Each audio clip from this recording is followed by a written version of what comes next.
Thunder, to root for the stars, to salute the winner. They have come to see the racing heroes and be a part of history. It all began on Daytona Beach more than 50 years ago. The fact that it all started there is pretty amazing. And you look at some of the shots and you know, they're nuts. I mean, especially when high tide came in. I can't imagine what it was like to race back then. You'd see guys barrel off into the corner and into these big old ruts and slam into about 30 parked cars that have already crashed up in that corner. Today, there are black and white reminders of the start of something small and simple. Daring drivers crossing a line in the sand. Every generation has people that you look back on and think, what the hell were they doing? Today, a new line is drawn. The sport of NASCAR racing is bigger, bolder, more colorful and competitive than ever before. But the promise and the principle remain the same. You beat the best at their best on the biggest stage. Dale Earnhardt in his 20th try. The biggest motivator for me is what's happened here in the past. February means renewed excitement and another chance for each challenger. But never before have things looked quite like this. When I drive through the tunnel in February, I know then that we're not just starting a new season. This is another opportunity to try to win another Daytona 500. One thing that has not changed, the year's most magnificent moment is just 500 miles away.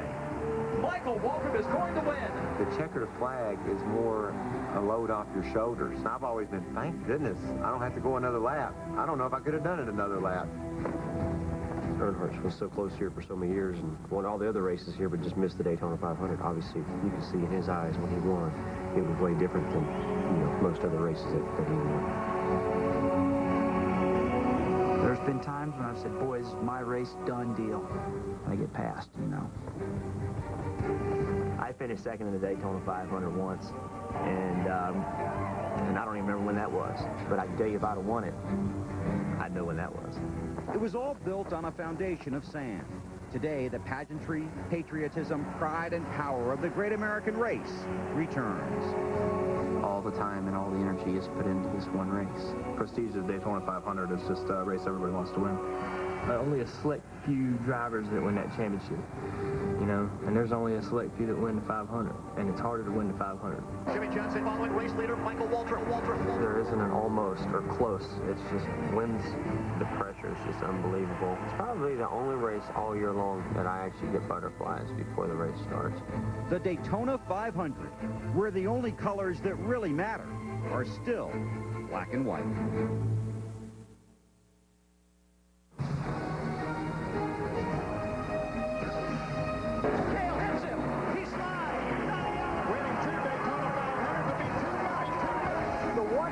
That has eluded him. NBC Sports presents the 46th running of the Daytona 500, live from Daytona Beach, Florida. It's just a 5-mile drive from the beach up International Speedway Boulevard to this overwhelming 2.5-mile oval. There are enough seats for 170,000 fans. The infield is an oversized welcome mat that catches the overflow. In the garage, final preparations all but completed.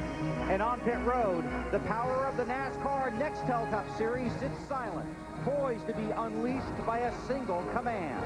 History is waiting. Hello, everybody. The NBC Race family welcomes you to the Daytona 500 and the start of the 2004 Nextel Cup season. I'm Bill Weber. This is racing's biggest day at NASCAR's most famous track. It is a grueling 500-mile charge up racing's answer to Heartbreak Hill. Win the Daytona 500, everyone remembers it. Finish second in the Daytona 500, only you remember it. 1 week ago today, Greg Biffle, in his 43rd attempt, won his first pole. But yesterday afternoon, his team decided to make an engine change. By rule, Biffle's car will now have to start at the rear of the field. That means the entire inside line moves up one spot. That means Dale Earnhardt Jr. will lead this field in the Daytona 500 to the green flag. That leads us to Matt Yoakum.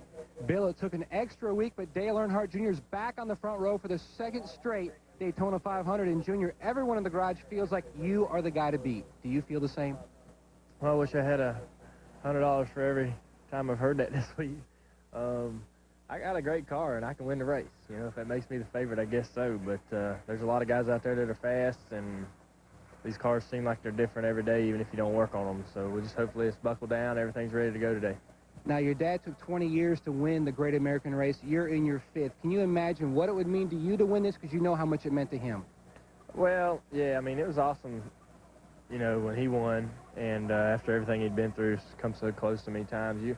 I've seen this race lost on the last lap so many times, more than I've seen it won on the last lap. So it just, hopefully we're in the right place at the right time, and if I win this race, I don't know if the power will ever stop. Junior's very passionate about NASCAR history. A win today, he'll put the Earnhardts in the record book as a 3rd father-son combo to win the Great American Race. To Marty Snyder. Well, Matt, when you talk about the history of the Daytona 500, the name Jarrett will eventually come up. Dale Jarrett, a 3-time winner of this race. Give us a sense of what it means to a driver to win this race, Dale. Well, it's almost hard to put into words, Marty. It means so much. This is our biggest event. Everybody's here to see it and be a part of it. It does so much for a driver's career. It's just unbelievable. It's been 4 years since I've been in that victory lane and know exactly what goes along with it, but I'd love to see that again. And I have this overwhelming feeling that Robert Yates Racing is going to be in there, whether it's myself or my teammate Elliott Sadler. It's been a great weekend for Robert Yates Racing. Dale Jarrett winning the Bud Shootout. This man, Elliott Sadler, winning the Twin 125s on Thursday. We saw the absolute sheer joy on your face Thursday when you won that race. What would it mean to you, and how would it feel to win the Daytona 500? It's hard to put in words, I guess. My teammate reminded me that Thursday night that you think that was something. You wait if you win the race Sunday, and he's been able to do it 3 times, so I know if I'm around him somewhere today, I ought to try to push him and help each other as much as we can, because he knows how to get himself to the front. So they've given us great race cars. Rob and the guys have given us both some very fast race cars for today. We just got to take care of them, be in the right line at the right time, and see what happens. But it's very exciting. I got pretty much the same feeling he's got, and I don't care if it's him or I, as long as the whole team gets to go and enjoy it. That's all that matters right now to us.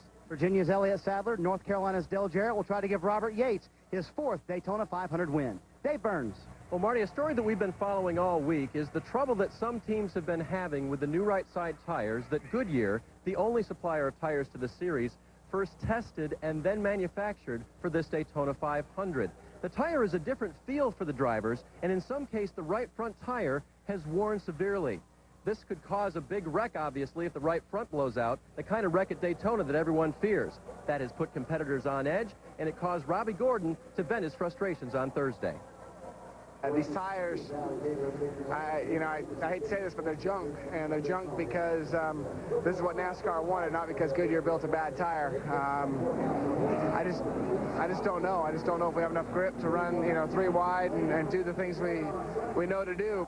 Now, both Goodyear and NASCAR believe that the right side tires are sound, and in fact, some teams have had absolutely no trouble with the right side tires, or if they had trouble, they've corrected those problems. Robbie Gordon's team, in fact, falls into that latter category. I spoke with them this morning. No trouble expected on their car. But that's been the game within the game this week, to tune your car's chassis, and in some cases, its body, to get the benefit out of these new tires. That accomplished, win the Daytona 500 with the fastest car.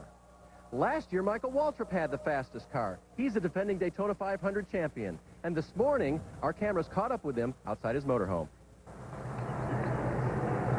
Morning. Well, you look good. Well, I got that going for me. You got that going for you, yeah. Could you swing me? Yeah. Well, you wear this. How far? All the way.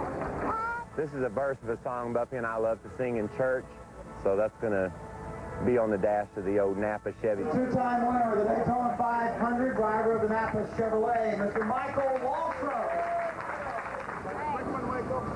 Thank you. Good luck, Mike. Where are you going? Your feeling in a race car going at 200 miles an hour. You know, you're so busy processing information that you don't have time to think about, wow, I'm going 200. What do you think of the tires, Mike? The tires are great. And at 11:30 this morning, Michael and the other 42 drivers and their crew chiefs in the drivers' meeting with final instructions for today's Daytona 500.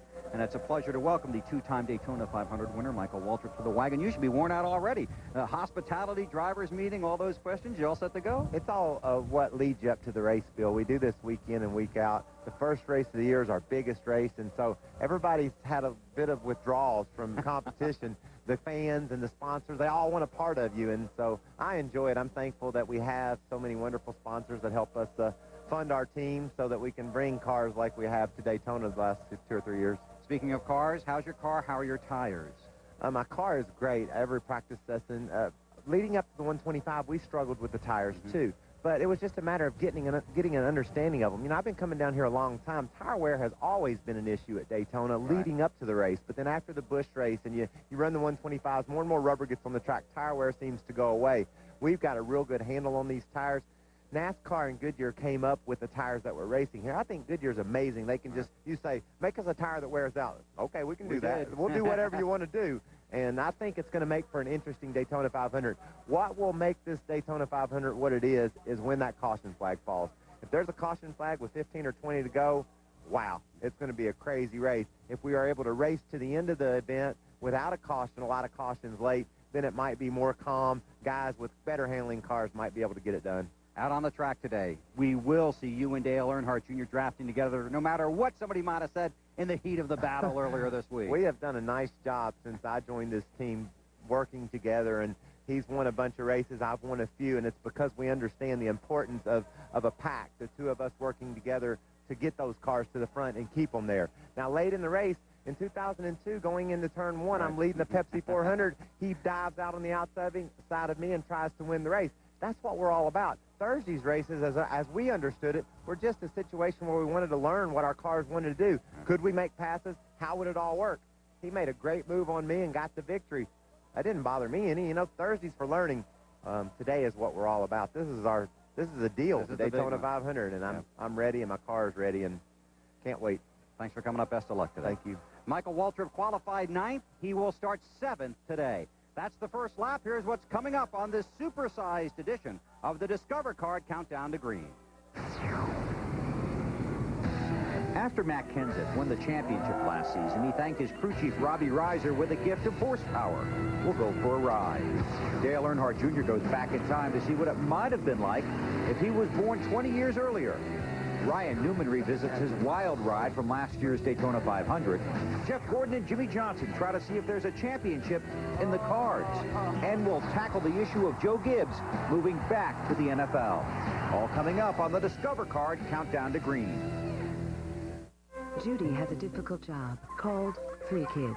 She uses her Discover Card to buy things like gas, household supplies, and pudding. Because Discover Card pays her a cashback bonus award, so far she's earned $103. It's money she used to buy herself a little time off. Discover Card. Why not get paid for the things you buy anyway?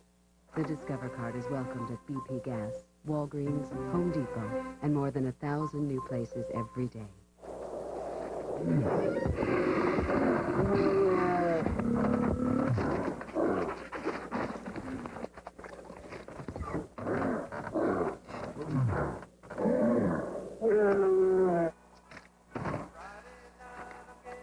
You got ID?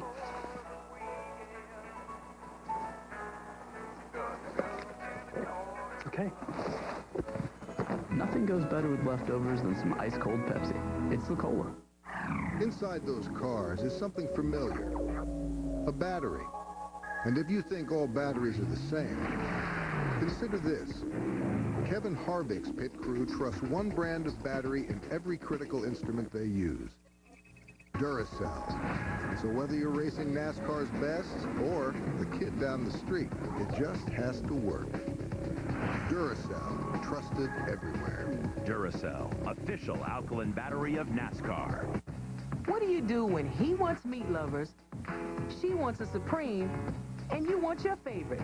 Well, Pizza Hut's got the answer. The incredible new 4-for-All. 4 individual pizzas filling one box from corner to corner for just $11.99. All on a not too thick, not too thin crust. The one and only 4-for-All. Just $11.99 only at Pizza Hut. The only way to make everyone happy is to gather around the good stuff. I've been racing trucks over 7 years. I've never seen a closer finish than last year at Daytona International Speedway. I was coming off of turn 4, 190 miles an hour, stacked up 3 wide to the start-finish line. I heard 90,000 fans cheering me to victory. That was very cool. Robert Presley was here, Travis Quapple on the outside. Presley put this donut on me, and he finished third. The NASCAR Craftsman Truck Series. Tough trucks, tough racing. Discover Card Countdown to Green from the Daytona 500 is brought to you by Discover Card and their new cashback bonus program. It pays to discover. By the new Chevrolets, 10 new cars and trucks in 20 months, an American revolution. And by the new 4-for-All Pizza. Everyone gets the toppings they want, and it's only at Pizza Hut. The Nextel Cup season is 36 races long, and 2004 brings an overhaul to how NASCAR will determine its champion. It's a radical change that has received mixed reviews, resistance from inside the garage, negative feedback from some fans, eager anticipation from others. As Dave discovers, reaching the top 10 in this All-American countdown is going to require a long-distance dedication to hard racing. Okay, I know some of you are still having trouble with the new chase for the championship. But, you know, to me, it's kind of like making the move from vinyl to CD sound. Same great music, just in a different format with more excitement at the end. Yeah, that's it. Here's how it's going to work. After the first 26 races, NASCAR is going to take the top 10 in points, and they're going to raise them to an elite, unattainable level by these other guys. But then they're going to take any big lead or any deficit, and they're going to shrink it down. These guys will be separated by only 50 points. That means if your guy at that point is the boss and he's way ahead, that lead is gone. That's going to make you mad. I'm sorry. But if your guy is maybe in the top 10 but way behind, he's going to get a lot closer. It's going to be rock and roll. And I think that's what we might expect in the last 10 races. Do you realize that we could have a different championship leader in those last 10 races, even going down to the final race in Miami? I think it's going to be great. But what about these other guys down here? Well, you know what? In the last 29 seasons, no driver outside the top 10 in the final 10 races has ever gone on to win the championship. And they could win any or all of those last 10 races and take all the points that these guys are trying to get to win the championship. Talk about a twist. We'll see in November if this new chase for the championship turns out to be one of NASCAR's greatest hits. Bill? Dave, a lot of drama down to the final laps this season. 31-year-old Matt Kenseth begins the season as the reigning champ. He had one win a year ago. Over the last 2 seasons, he has won 6 times. Only Ryan Newman and Kurt Busch have won more. Earlier this week, we rode along as Matt and crew chief Robbie Reiser hit the pavement here in Daytona with all 4 wheels, 2 apiece. So, where'd you get the bike? I got the bike from Matt. Walked outside and I said, boy, I really shouldn't take this, but it's too nice to give back.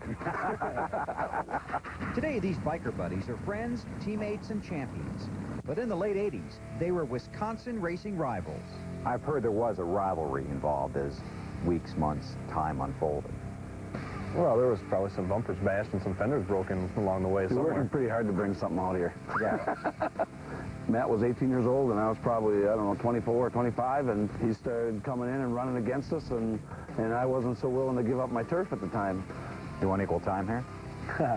Well, I mean, you know, I respected Robbie because he was well, maybe I didn't respect him, but he, you know, he was the king of the hill at that time. I like to call him the high school bully. He accidentally ran into you there a couple times. Well, I think I intentionally ran into him a couple times. In 1995, Robbie and his family-owned team moved south with dreams of success as a driver in the Busch Series. But Reiser Racing ran out of luck and money. In 1997, Robbie found a driver with a sponsor to fill his seat. But that driver was hurt after just a handful of races. You know, I had to sit down and choose a driver, and the only one in my mind, the only one that could drive it was Matt. We probably shocked the whole state of Wisconsin when we made this decision. Because? Just because of racing against each other and never really seeing eye to eye on a lot of things, and you know, just being competitors. How could something like this work? It just clicked right away. You know, I could understand what he was saying, and he had respect for what I was doing because he drove before and he knew what I was going through. And, you know, within 1 hour, I could just tell that it was going to work good together.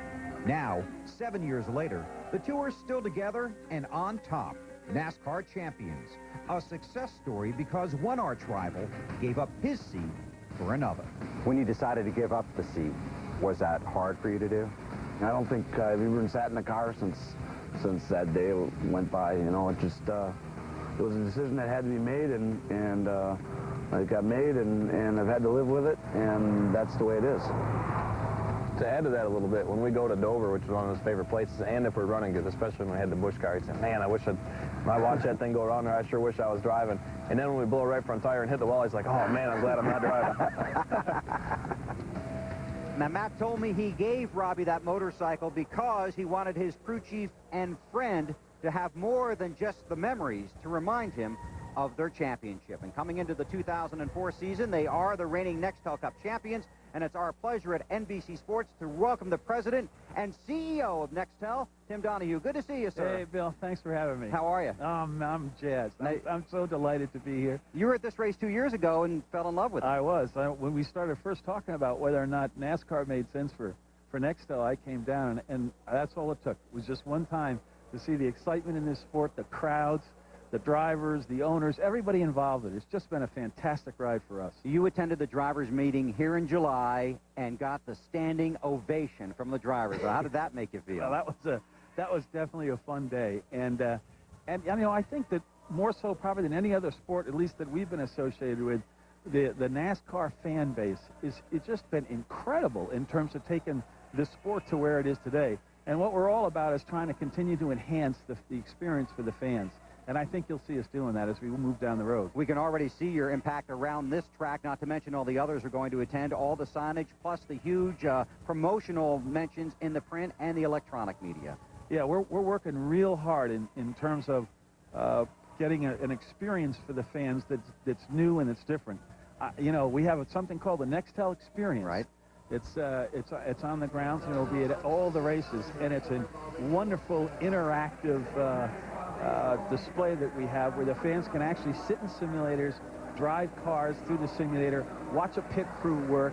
There's lots of history inside the experience that talks about the history of NASCAR, and it's been terrific for us. 12 million customers, 17,000 employees, and the Nextel Tribute to America coming up today. We look forward to it. Thank you for your time, Tim. Thanks very much, Bill. It's delightful. Good to see you. Now, coming up as we continue on the Discover Card Countdown to Green, Ryan Newman walks us through his spectacular wreck here 1 year ago.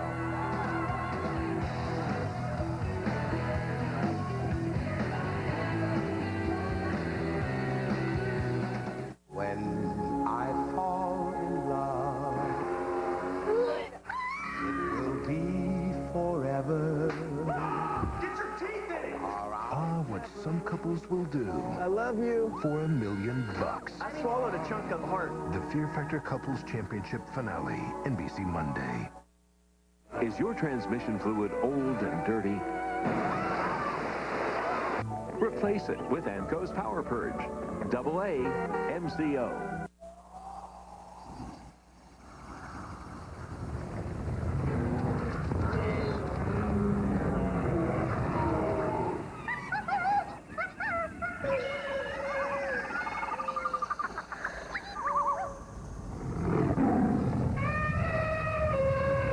Presenting the 245 horsepower all-wheel drive Nissan Murano, an SUV for the wilds of civilized society. Call coast to coast on the nationwide Suncom AT&T wireless network. The Welcome Home America family plan. We're Suncom, and we get it.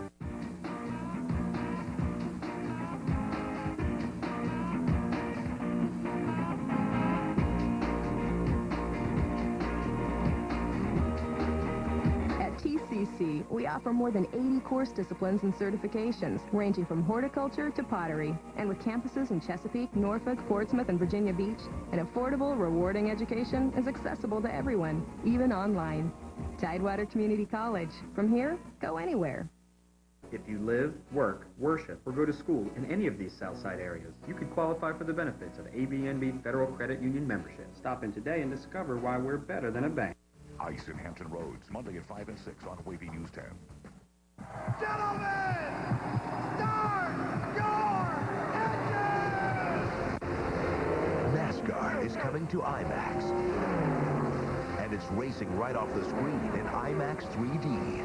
Projected on a screen up to 8 stories high with 12,000 watts of digital surround sound that puts you behind the wheel. NASCAR 3D, the IMAX experience, rated PG. Racing into IMAX theaters March 12th.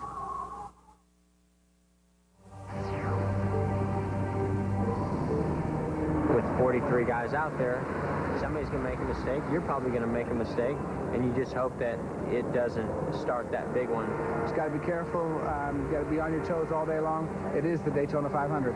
You see a bunch of near misses, and you think, okay, well, everybody's on their game today, nothing's going to happen, and then it does happen.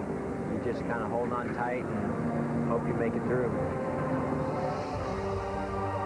Stewart's car up in the air and over, barrel rolling, turning gyrations. There's trouble off the corner. Several cars involved. 3, 4, 5, 6, 7. Trouble.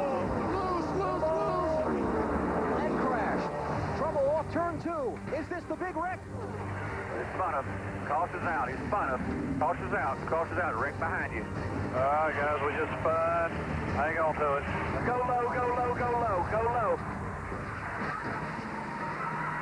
Ryan Newman won 8 races last season. No one else won more than 4. Newman finished 6th in the championship standings. What cost him a shot at the title was a disappointing start to the season. 5 finishes of 38th or worse in his first 11 races. And nowhere was his finish more disappointing than Daytona.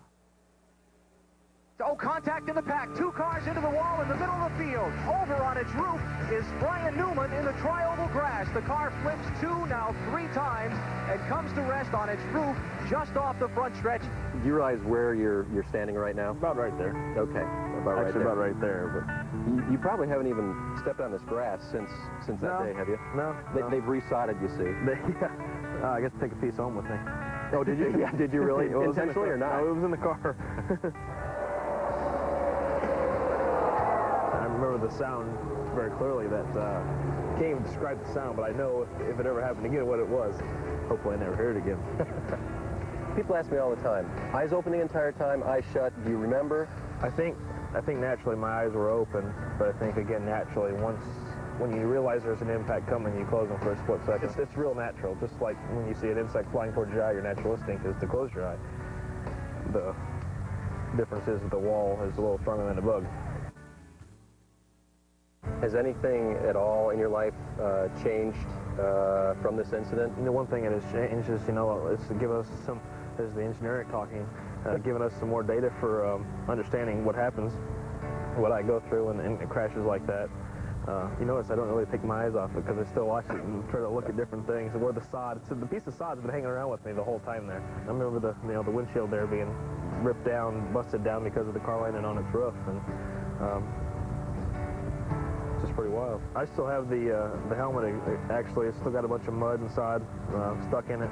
I have that helmet. I have the Michigan Fire helmet. I have the Talladega helmet with some other damage and stuff like that. Why do you keep those, Ryan? They're keepsakes, just like this video clip that you keep showing everybody. Yeah.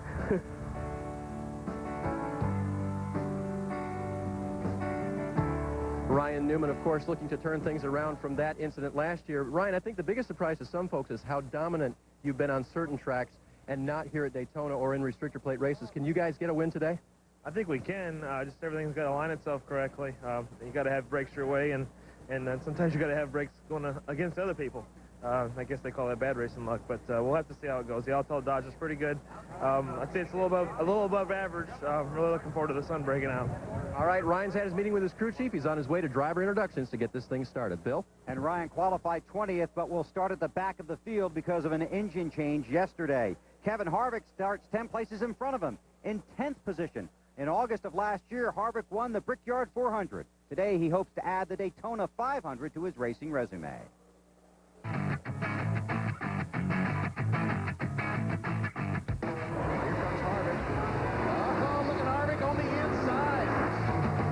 The checkered flag is in sight, and the California kid, Kevin Harvick, wins the 10th Brickyard 400.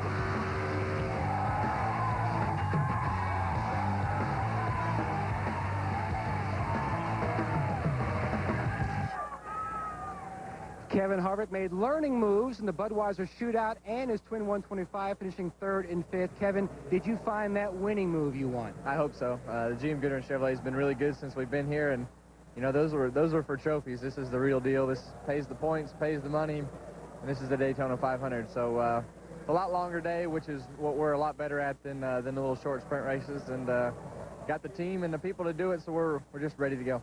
Rain ruined his shot for victory last year, finishing 4th today. He makes his bid for his first Daytona 500 win from 10th. Bill? Thanks, Matt. Jeff Gordon starts 39th today. He's a 2-time winner of the Daytona 500. His teammate Jimmy Johnson starts 6th. Coming up, a friendly game of cards with a couple of jokers.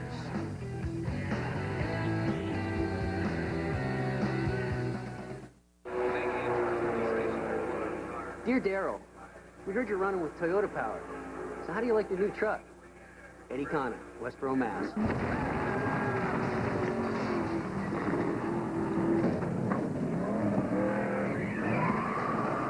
It's a big, fast, tough truck. What's not to like? Sincerely, Darrell Walter. Brought to you by Toyota, the newest member of the NASCAR Craftsman Truck Series, and proud of it. We build over 700 engines a year with a staff of 70 people. The biggest problem we face is friction.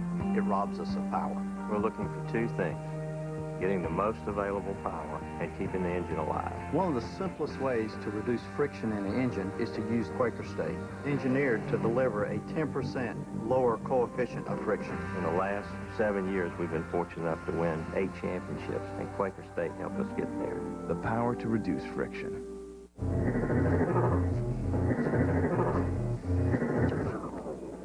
That thing's loud. How's it work? It makes the car go faster. Yeah, but how does it make the car go faster? Well, let's say you're going a certain speed. With the top speed technology, it's going a ton faster. You really don't know how it works, do you? No. Top speed technology is up to 5 times faster on dial-up, and it's built into AOL 9.0 optimized. Go to AOL.com. Meet Greg Biffle, Subway-sponsored professional race car driver. A man who doesn't know the meaning of the word slow. Done! I win! Yes!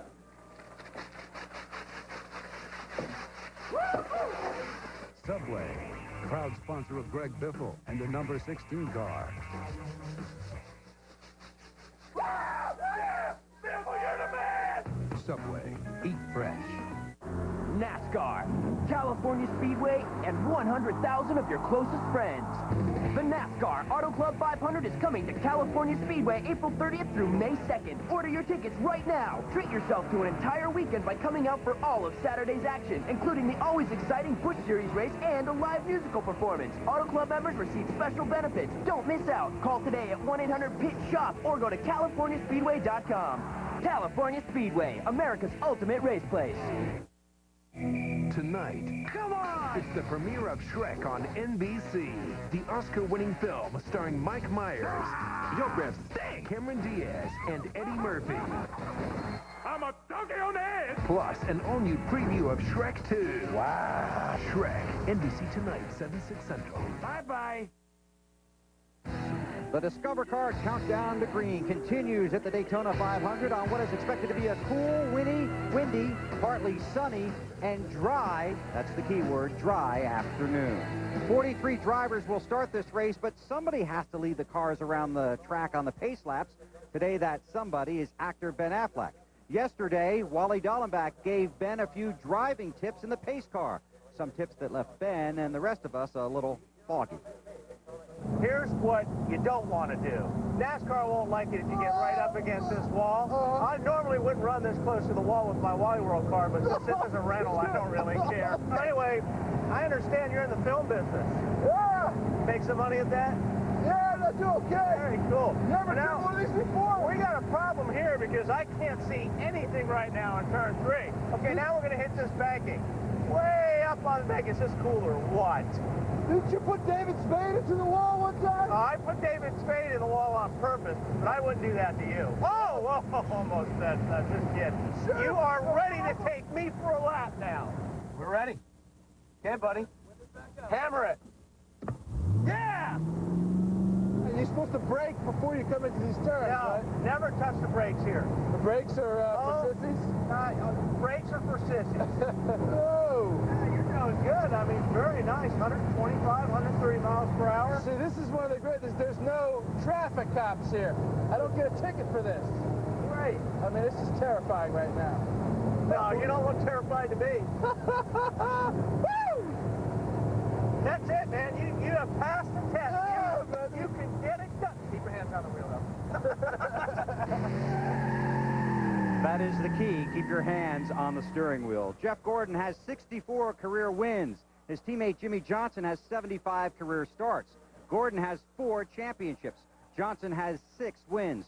At the age of 32, Gordon is a leader. At the age of 28, Johnson is following the leader. They are teammates and friends, along with their crew chiefs, Robbie Loomis and Chad Canals. In racing, the deck is almost always stacked against you. But in this high-speed, high-stakes game of poker, here are 4 of a kind that believe they can win in any full house.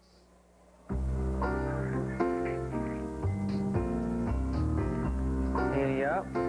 Little friendly game of poker. Let's have some fun.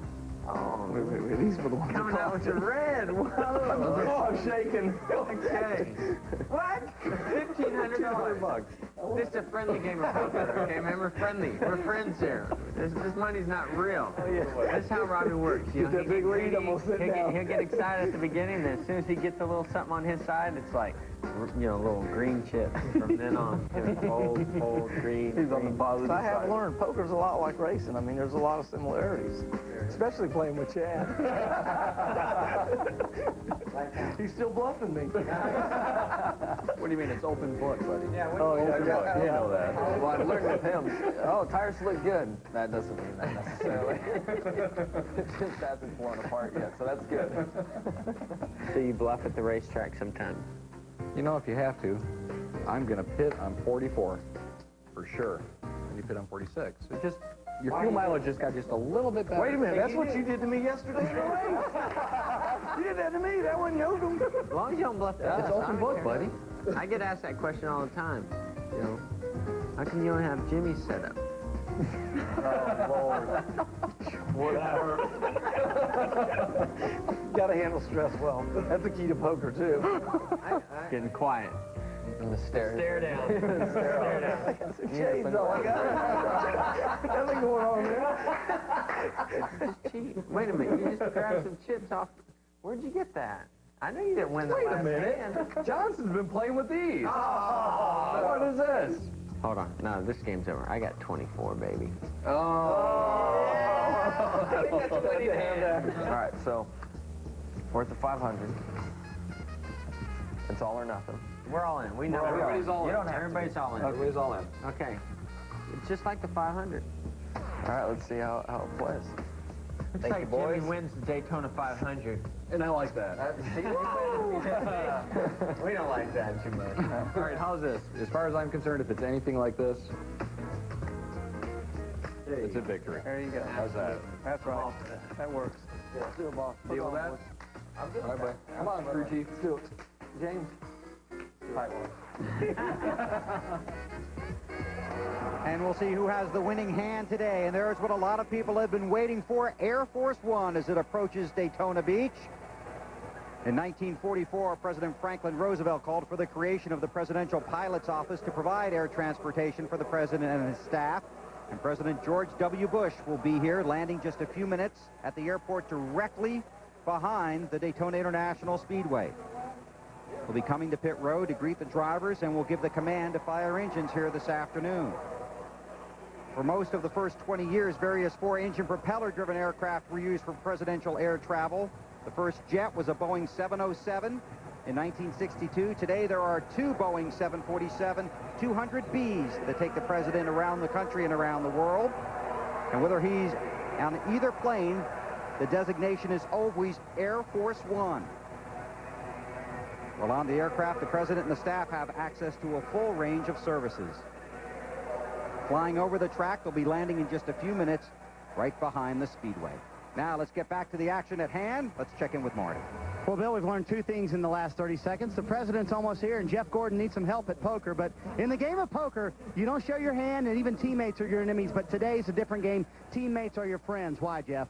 Well, you got to have them. I mean, the way the draft works, you know, you got to have somebody that you can trust, somebody you can work with, and they can work with you. And it's hard to find that anywhere else but your teammates. So we're looking forward to getting up to the front, getting with those guys, and having a lot of fun out there.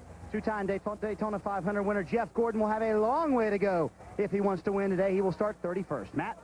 Jimmy Johnson's boss does have 2 Daytona 500 wins. You want one, and your crew chief, Chad Canals, gambled yesterday during practice. Did he stumble on an even better setup, Chad? I hope he did. I'm Jimmy. I'm joking.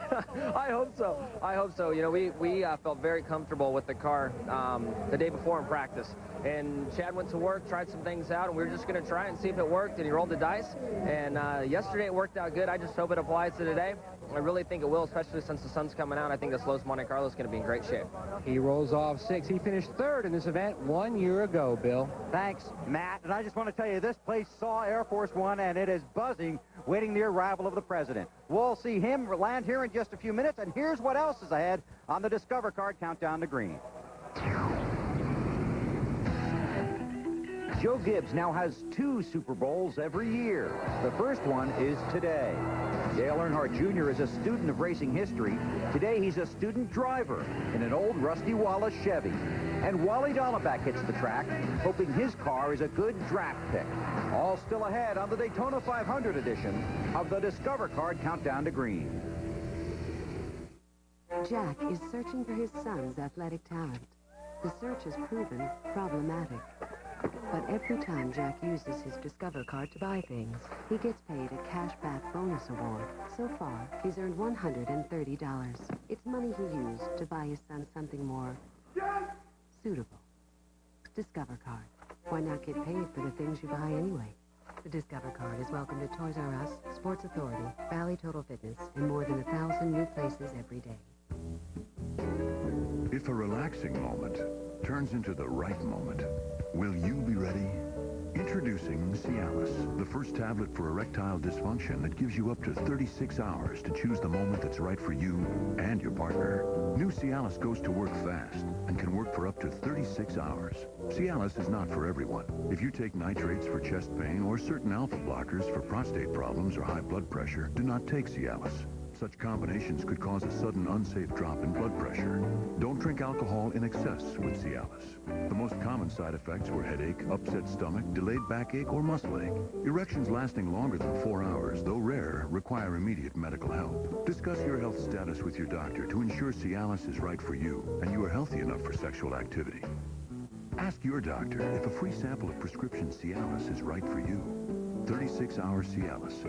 When the moment is right, will you be ready?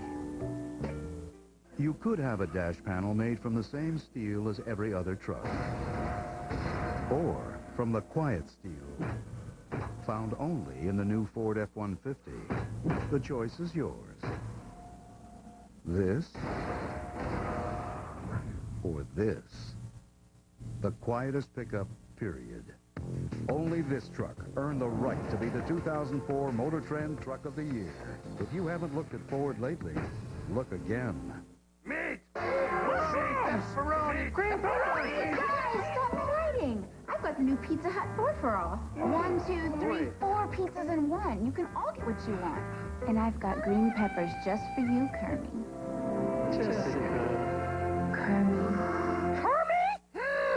The amazing new 4 for all pizza from Pizza Hut for only $11.99. Jessica. Step away from the frog! Bye-bye. Gather round the good stuff! Think these walls are tough? Check out these walls.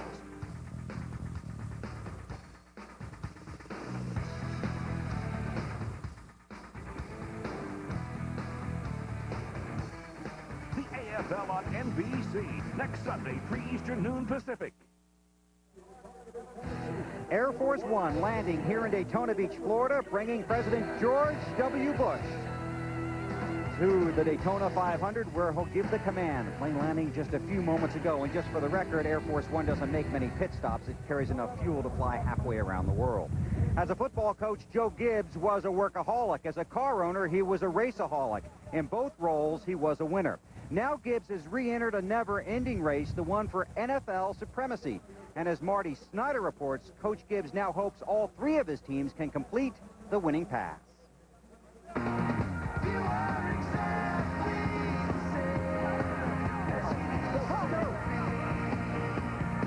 Why would you take all this on? That's what I've got to know. Kind of stupid. That's what I think it is, kind of wild.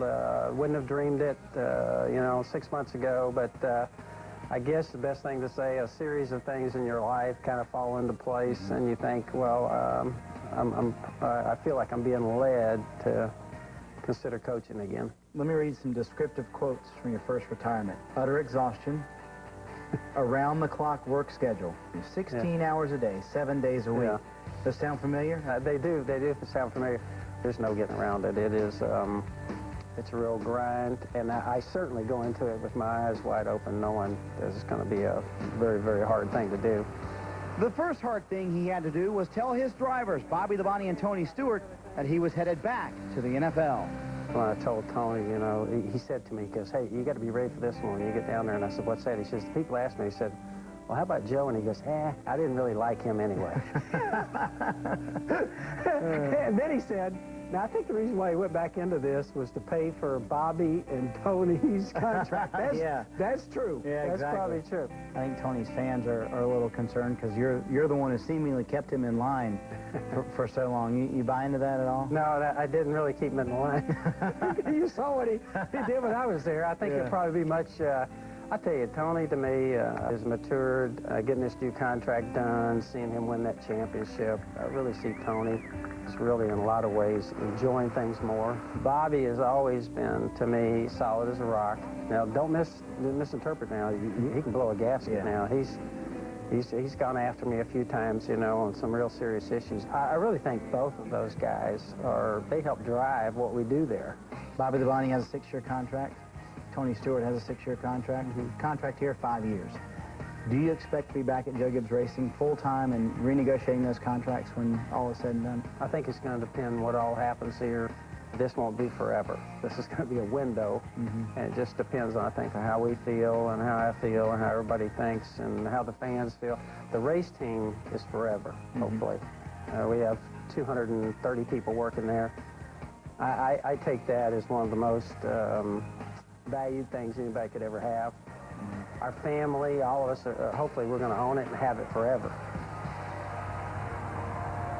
Riding around the track with Bobby Labonte, Joe Gibbs driver. And real quick on Joe Gibbs, you get a sense while you're there that it's absolute chaos around him with just a touch of control, but you get the sense that he's in his element. He thinks the odds are against him, and if you're like me, spend a day with him, and you'll beg to differ that he will have success in racing and in the NFL. This may be the only race that Coach Gibbs gets to come to this year, Bobby, so can you win one for the coach? We sure would love to. He's won this race before as a team owner. We sure like to win another one for him, but we're really excited about our chances today. I think we got a pretty good race car. Obviously, there's going to be a lot of cars out there that's going to be competitive, and we have to get ourselves in position at the end of the race to take advantage of everything we can take advantage of to be number one. The head coach of the Redskins has 2 shots to win today's race. This man, and the man was with Dave Burns. And that is Tony Stewart, who's had quite a week. It started down when you didn't have as much speed as you wanted, went up when your team found it, which you're not supposed to be able to do here at Daytona. And then down yesterday in final practice, Tony's car getting involved with the one of John Andretti, ending up wrecking that car, which was so quick. As you started that session, Tony, your team worked on it. Is it back in the shape it was? Yeah, the guys had to work hard. I had to work 2 days in a row because, 10 days in a row is a long week for John Andretti. He starts running out of talent after the 3rd day, so it was my fault. I knew better than to be around him. I mean, he wrecks a lot, and I talked to him in driver reductions. I said, stay away from my car, and he still thinks he hadn't done anything wrong. So, 2 days in a row, he's run us around the racetrack, but, guys that trust, and guys that you don't trust, and that's why Petty's fired him, and that's why we're here with our Home Depot Monte Carlo. Those guys are working hard, and, they've had to work you know, both the motor department and the fab shop guys, they've had to really bust their butts this weekend. I mean, John's tried to tear our car up, and then, you know, the motor department's tried to get the speed back in it. So, yeah, we got an awesome race team. Those guys have done a great job, and, you know, I talked to Dale Jr. We're back on our same plan we always are here, so don't be surprised to see the 8 and 20 hooked up together again today. The 20 should be a factor today, Bill. And throughout Speed Weeks, there have been some controversial moments among drivers. We'll see how that unfolds this afternoon. Coming up next, Dale Earnhardt Jr. drives a Penske Chevy here at Daytona with Rusty Wallace's name on it, and Matt Yoakum's in the middle of it all. Don't believe me? Here's what we call a video tease. Now, I don't know of any driver that has a Winston Cup Series champion torquing his lug nuts for him. He actually told me a little story about this car. He said Rusty punted him in the wall with this car, so... Yeah, he was the first guy that Rusty put the bumper Benny's a little sentimental himself. BP, this car bring back some memories? Yeah.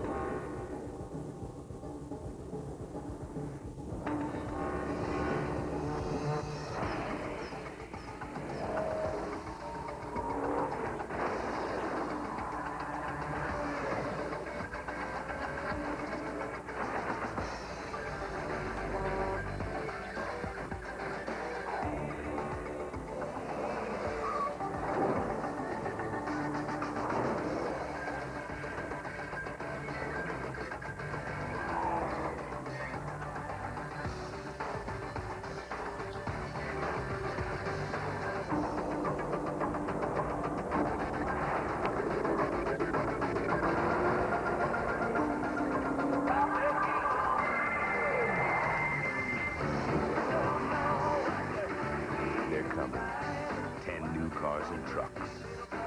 The new Chevrolets, an American revolution.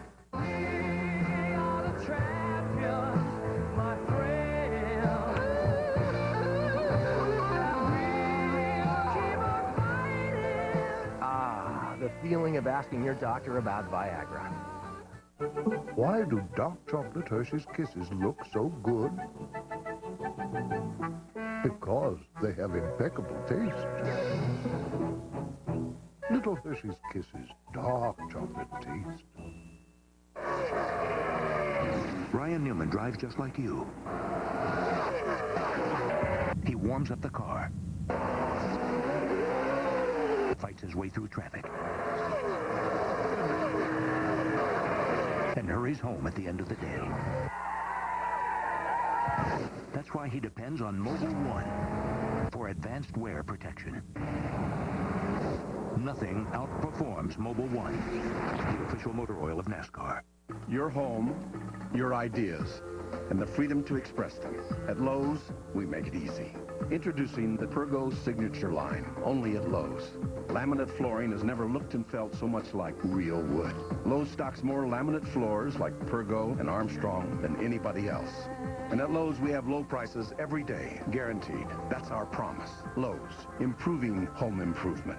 Use your Lowe's card and pay nothing for 12 months on flooring purchases of $2.99 or more. Professional bull riders riding the meanest bulls around. The difference between glory or pain is just 8 seconds. The Anaheim Open. Today, 5 Eastern, NBC.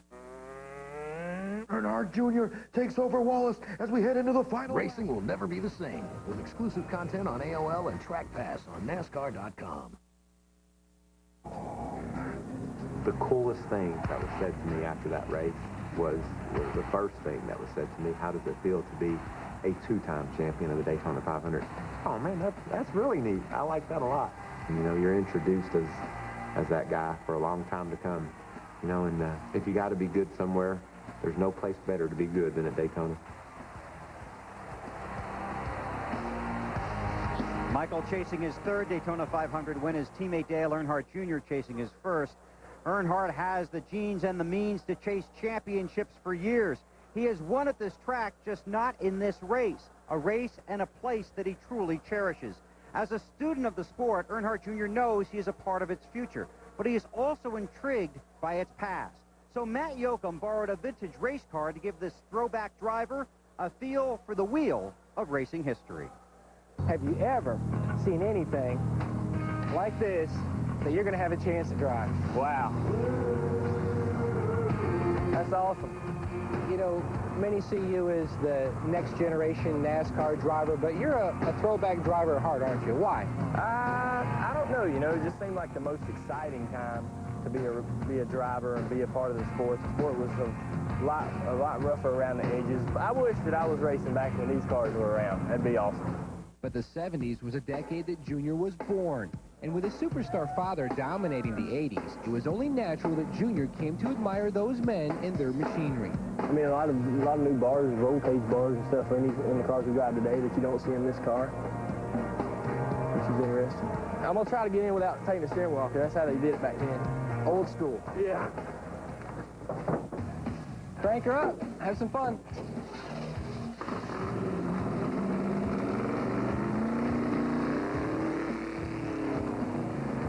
So tell me what you're feeling.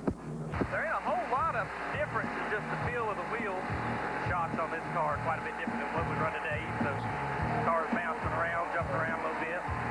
Is that all you got so far, or is it, you got it matted? It's pretty close to matted. I think I'm smelling a little bit of tire rub in the right rear there. I was talking to BP. He wants to know if you're scared in there. He says he would be, that old car. This car here, you definitely got to keep after it. He'll get away from you in a heartbeat. Drives down in the corner real good, through the center good, but coming up off the corner, you definitely feel that you lose the nose of the car quite a bit. Hey, can you imagine what that car must be like in a draft of 18 or 20 other cars? That'd be pretty insane. Is that fast enough? How's on the mat? Well, you got it smoking. Yeah, I ran it pretty hard. Feel like, what, 190? I doubt that. While I was out there running around, I was thinking I might have to get me one of these. Dale Sr. would have really gotten a kick out of seeing his son on this day, maybe almost as much as seeing him win at this historic racetrack. Why is this place so special? Well, he wants me races here. You know, watched him make every move he ever made on you know, in the 80s and 90s, and you know, tried to learn from it. And I think that everything you see me do on the racetrack today is a reflection of just, you know, studying everything, studying him lap by lap. Don't you just wish, though, you had somebody else tuck up behind you? Oh, I'd like to have been out there with about 43 other guys in this car, the same equipment, but just to see what kind of race car driver I'd have been back then. I think he would have been pretty darn good. Junior said his only disappointment, he didn't have a Petty, a Pearson, an Allison, a Yarborough, and a Parsons out on the racetrack to draft with and try to do one of those old-style slingshot moves. That's only the first installment of Junior's old-time adventures. He wants to go back even farther with an older, bigger, and badder NASCAR race car at some older historic racetrack. So stay tuned. Bill? Matt, we can't wait. Outstanding job. Yesterday during the rain, Junior was in his transporter. He described that car, the experience, as being really cool. Next, Wally does what Wally does best, ordering up another draft.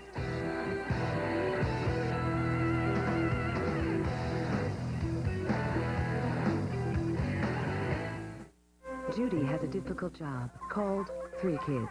She uses her Discover card to buy things like gas, household supplies, and pudding. Because Discover card pays her a cashback bonus award, so far she's earned $103. It's money she used to buy herself a little time off. Discover card. Why not get paid for the things you buy anyway? The Discover card is welcomed at BP Gas, Walgreens, Home Depot, and more than 1,000 new places every day. You're letting your brother get in this car and you don't even know how this thing works. Relax, Pop. This will be fine. All my brother Paulie knew about the AOL top speed technology was that it made things go fast. All right, Ricky, punch it! Turns out it's just supposed to make the internet fast. That was awesome. Don't be stupid. Where'd you go? To the Renaissance. Top speed technology is up to 5 times faster on dial-up, and it's built into AOL 9.0 optimized. Go to AOL.com. Dear Daryl, you were voted most popular driver in 89 and 90, but I must admit, back in the 70s, I booed you. Can you ever forgive me? I'm Rocky McMurray from New Smyrna Beach, Florida. Hey, man, no hard feelings.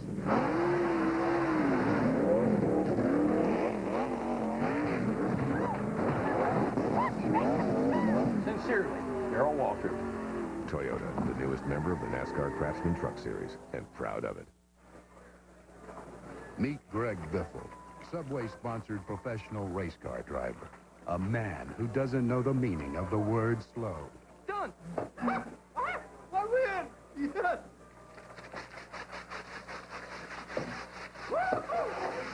Subway, proud sponsor of Greg Biffle and the number 16 car.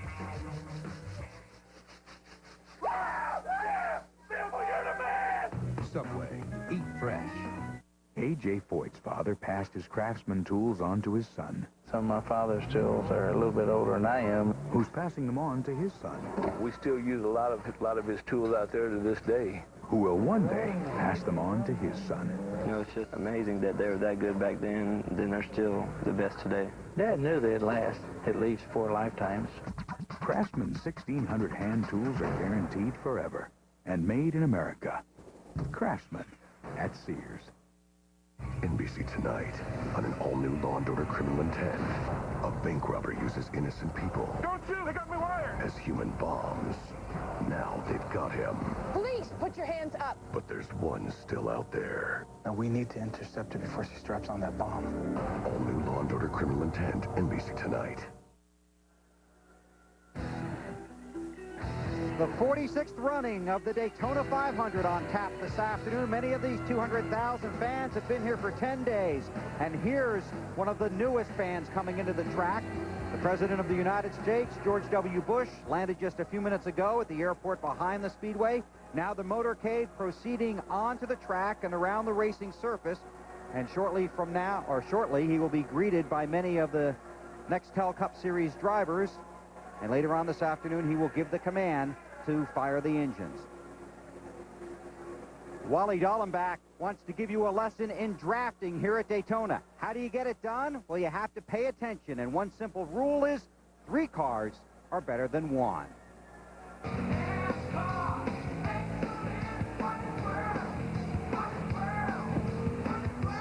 Welcome to Daytona in my Mountain Dew car. Now, we talk a lot about drafting, so let's try to give you some first-hand experience here from inside the car. When you're drafting, you want to stay as close as you can to the guy in front of you. You're letting him break all the air. But I need some help getting by him. So I'm going to call up to my spotter and say, hey, see if this guy will go behind me. I want to go for the lead. So I'll put my hand up, and I'll say, wait a minute, let's go. Follow me. Now, 2 cars are faster than 1 in the draft. Now I'm up front. Uh-oh, I'm a sitting duck. Because now the same thing can happen to me. Mark decides to go with Frank. 2 cars are faster than 1. I'm hung out to dry. I got to get back into the draft. Now, a couple of hand signals we'll see is this. This means let's just stay in line, guys. We got 7 or 8 cars in a line, and we're really, really fast. Another hand signal you'll see is, come on, let's go. Let's pass these guys in front of me. And last but not least, this is the universal sign of saying I'm really mad at you. But that's just the PG version. Now, live back here at the Daytona International Speedway, the motorcade with the President has pulled along pit road. The United States, George W. Bush. You can hear the reaction from the crowd. Of course, his brother, the governor of the state of Florida. President Bush met many of the Nextel Cup drivers at the White House this past December. They were in New York for the end-of-year banquet and made the trip to Washington and were part of a ceremony at the White House in which the president met with the drivers and joked with them, commented about it was the first time he had seen cars actually parked on the lawn at the White House. Among the drivers that were in attendance in Washington, Jimmy Johnson, and of course reigning champion Matt Kenseth was there with his crew chief Robbie Reiser and car owner Jack Roush. The next night at dinner, car owner Jack Roush described the experience of meeting the president as unbelievable. He said it really brought winning the series championship into focus because that was something he probably never would have done if they hadn't won the championship. Phil Elliott also down there with the president. You see Joe Nemechek, Kurt Busch, Bobby Labonte is there. Labonte and Tony Stewart both went to the White House after winning their series championships. Shaking hands with several of the drivers. Greg Biffle, the pole sitter, who will start at the back of the field today after his team made an engine change yesterday. Biffle disappointed but optimistic about his chances today. So the President of the United States, George W. Bush, among the 200,000 fans that are here for the Daytona 500, all waiting for the excitement to begin. And that's just moments away. And this countdown is at 0. And the Discover Card Countdown to Green wraps it up. And get ready for the Daytona 500, which comes up next, live on NBC. This has been the Discover Card Countdown to Green. Let's go racing. Tuesday, start your engines. Go! For an all-new Tuesday Fear Factor. This time, they've got the skills, they've got the moves, but do they have the guts? Yep, there they are. Then, on an all-new Scrubs, Michael J. Fox in the performance of his career. Why can't I sit on you? Why? Scrubs after a Tuesday Fear Factor on NBC.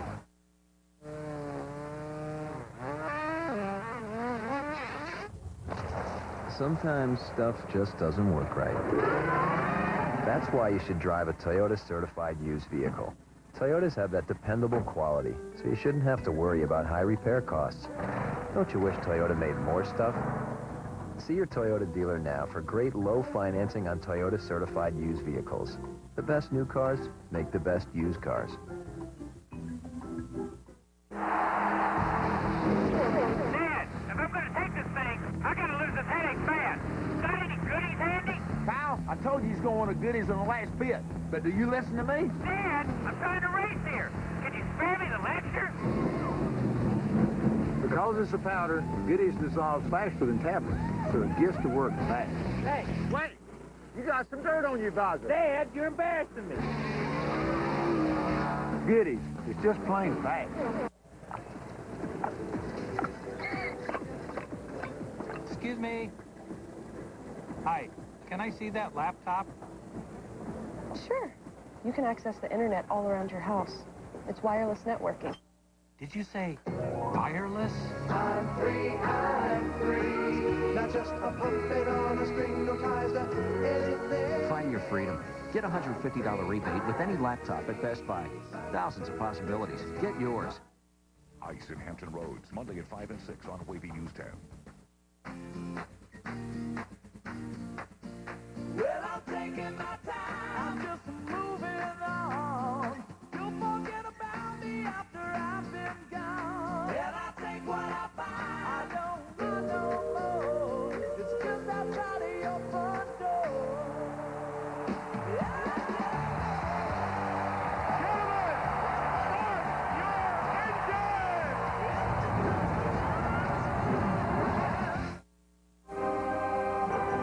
Daytona 500. There's just a big excitement about the Daytona 500.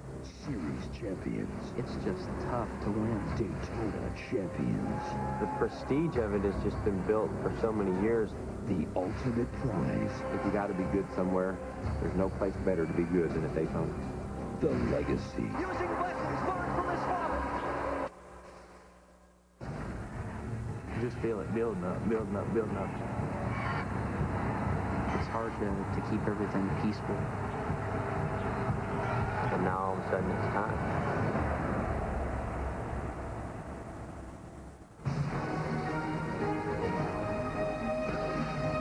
Dale hits him. He slides. Winning two Daytona 500 will be 2 lives. The one prize that has eluded him. NBC Sports presents the 46th running of the Daytona 500, live from Daytona Beach, Florida. The sun has come out. It's a breezy afternoon, and for 43 of the greatest drivers in the world, in front of 200,000 fans, their afternoon begins by shaking hands with the President of the United States, who arrived just a few moments ago, with Dale Earnhardt Jr., Elliott Sadler, and the rest of the starting field. That's the thrill that begins their afternoon. For one driver, one more thrill is just 500 miles away, the thrill of winning the Daytona 500. Welcome to the 4th season of NASCAR on NBC. And now it's my pleasure to throw it upstairs to the three men that have the honor of calling the Great American Race. Alan Bestwick, Wally Dallenbach, and the 1975 Daytona 500 winner, Benny Parsons. Bill, thank you. We're very excited to bring you the Great American Race this afternoon. You know, last Sunday, Dale Jr. called BP here the king of cool. We like to call him the professor. He's the professor of racing. He's the 500 champion. He's a former NASCAR champion. And the professor would like to teach us the word of the day. Well, actually, it's been the word of the last week, and that word is balance. That's when all four tires on the car work exactly the same. Those tires that Dave Burns showed you earlier in the show, that wear was caused because the car was not balanced properly. But balance is a very elusive thing. It keeps moving around. A car might be balanced today for 100 miles, but not for 400. The guy that keeps the car balanced the best has a better chance of winning the Daytona 500. And BP, if you don't have that car balanced, you could cause a lot of trouble. And I know that firsthand yesterday in the Busch race. I had a great race car. There was a guy, Mike Bliss, didn't have the balance on his car. He got a little bit loose, and he took a bunch of cars out. You know, most of the time with this race, it's not if the big wreck happens, it's when. A couple of drivers and I were talking before the race, the drivers intro, maybe we should back off after the green flag drops. Let the wreck happen. But my team owner and teammate, Joe Nemechek, said, we got two good race cars. Let's try to get to the front and get in front of the wreck. Oh, we just almost made it, too. We were only a couple of cars away. Just that much. Just that close. But you're feeling good. You're ready to go. I feel good. It's going to be a great race today. Yes, it is. This Daytona 500 is filled with dramatic happenings and fantastic finishes in its history. We look forward to seeing how this one plays out over the next few hours. The president is among the 200,000 on hand, and the Daytona 500 pre-race ceremony comes up in just moments from now. It's called Nextel's Tribute to America. You'll see it after this on NBC. Hey, Donkey, what does NASCAR and our movie have in common? Oh, I know this. They're both whirlwind adventures that take place on the road. I didn't know you were so smart. Please. Haven't you ever heard of a smartass? Shrek, plus a never-before-seen preview of Shrek 2. NBC tonight, 7/6 Central.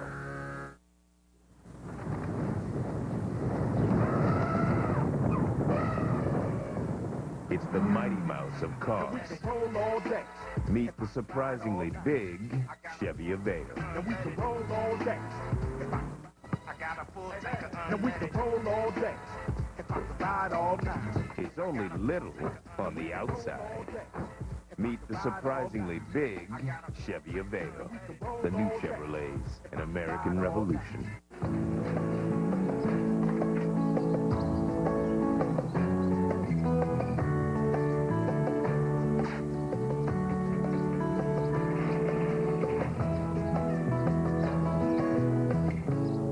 Be like Ryan Newman? Just get Alltel Access, the easy way to get the latest games, ringtones, email, and more. It makes your phone more than a phone. Wireless access the way Ryan Newman does it? You got that right. Alltel. This President's Day, follow the path to the proven leader. More people return to Ford than any other make. More than Honda, Toyota, or Chevy. Right now, get up to $2,500 cash back, plus $750 military appreciation cash for up to $3,250 cash back on Ford F-150, Super Duty, or Ranger, or 0% financing for up to 5 years. It's easy to see why more people come full circle to the Ford Oval. Don't miss Ford's President's Day sales event going on now at your neighborhood Ford store. Ice in Hampton Roads, Monday at 5 and 6 on Wavy News 10. Gentlemen, start your engines! NASCAR is coming to IMAX. And it's racing right off the screen in IMAX 3D. Projected on a screen up to 8 stories high with 12,000 watts of digital surround sound that puts you behind the wheel. NASCAR 3D, the IMAX experience, rated PG. Racing into IMAX theaters March 12th. Daytona International Speedway opened in 1959, filled today with over 200,000 fans for the 46th running of the Daytona 500, the Great American Race. The engines start just 15 minutes from now, but first the 500 pre-race ceremony. We go trackside. It's called Nextel's Tribute to America.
just my children and my wife.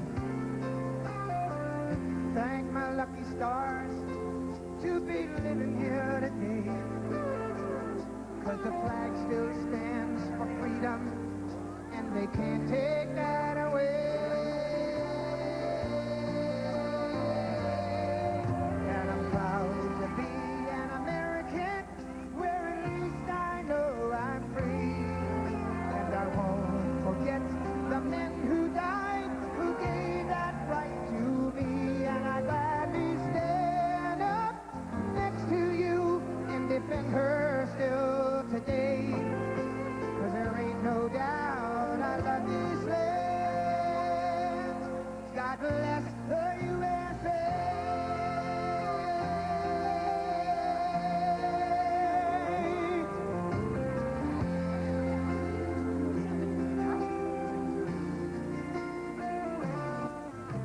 From the lakes of Minnesota to the hills of Tennessee, across the plains of Texas, from sea to shining sea,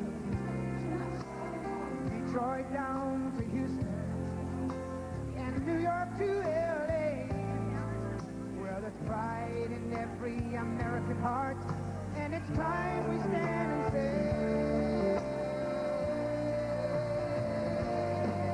that I'm proud to be an American, where at least I know I'm free. And I won't forget the men who died, who gave that right to me. And I gladly stand up next to you and defend her still today. There ain't no doubt I love this land. God bless the USA.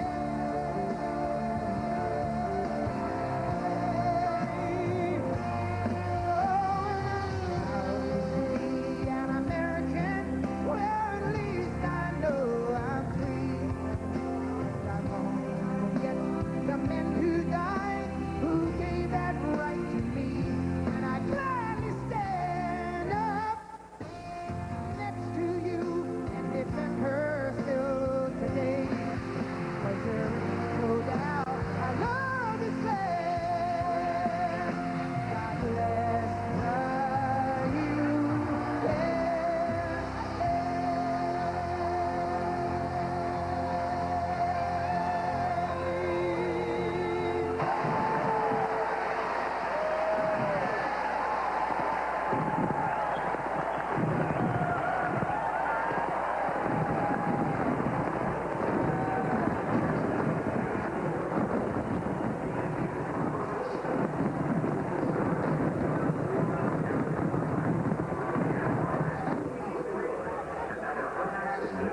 It's our pleasure to welcome the President of the United States, George W. Bush, to the Daytona 500. Welcome, Mr. President. I am really glad to be here. If you've never been to a Daytona 500, it's hard for me to describe what it's like to be down here with the drivers and to see the huge crowd and to feel the excitement for one of America's great sporting spectacles. Well, there are 200,000 people here and millions more watching on television. Yeah. They took the day off from work, so we'll make this a race-related conversation Well, I instead appreciate of a that. work-related conversation. You've been to some great sporting events, including throwing out the first pitch at the World Series after 9/11. Can you tell us about that experience, sir? Well, that was one that happened, you know, when the Yankees were helping to lift the spirit of the New York citizens, and I walked out there, and the chants of the crowd were loud, and it was just an exciting moment. It was a historic moment for me personally, because it was after such tragedy. I was a little nervous about getting my fastball over the plate. Well, you did a great job. You've been to the Salt Lake Olympic Games, to the Army-Navy game. How does this compare? Well, this is huge. This covers a lot of territory. You know, the track is big, the expanse is big. There's people in the infield. There's people who've been camping out here. This is more than an event. It's a way of life for a lot of people, and you can feel the excitement when you're here, and it's I'm really looking forward to watching a lot of the race.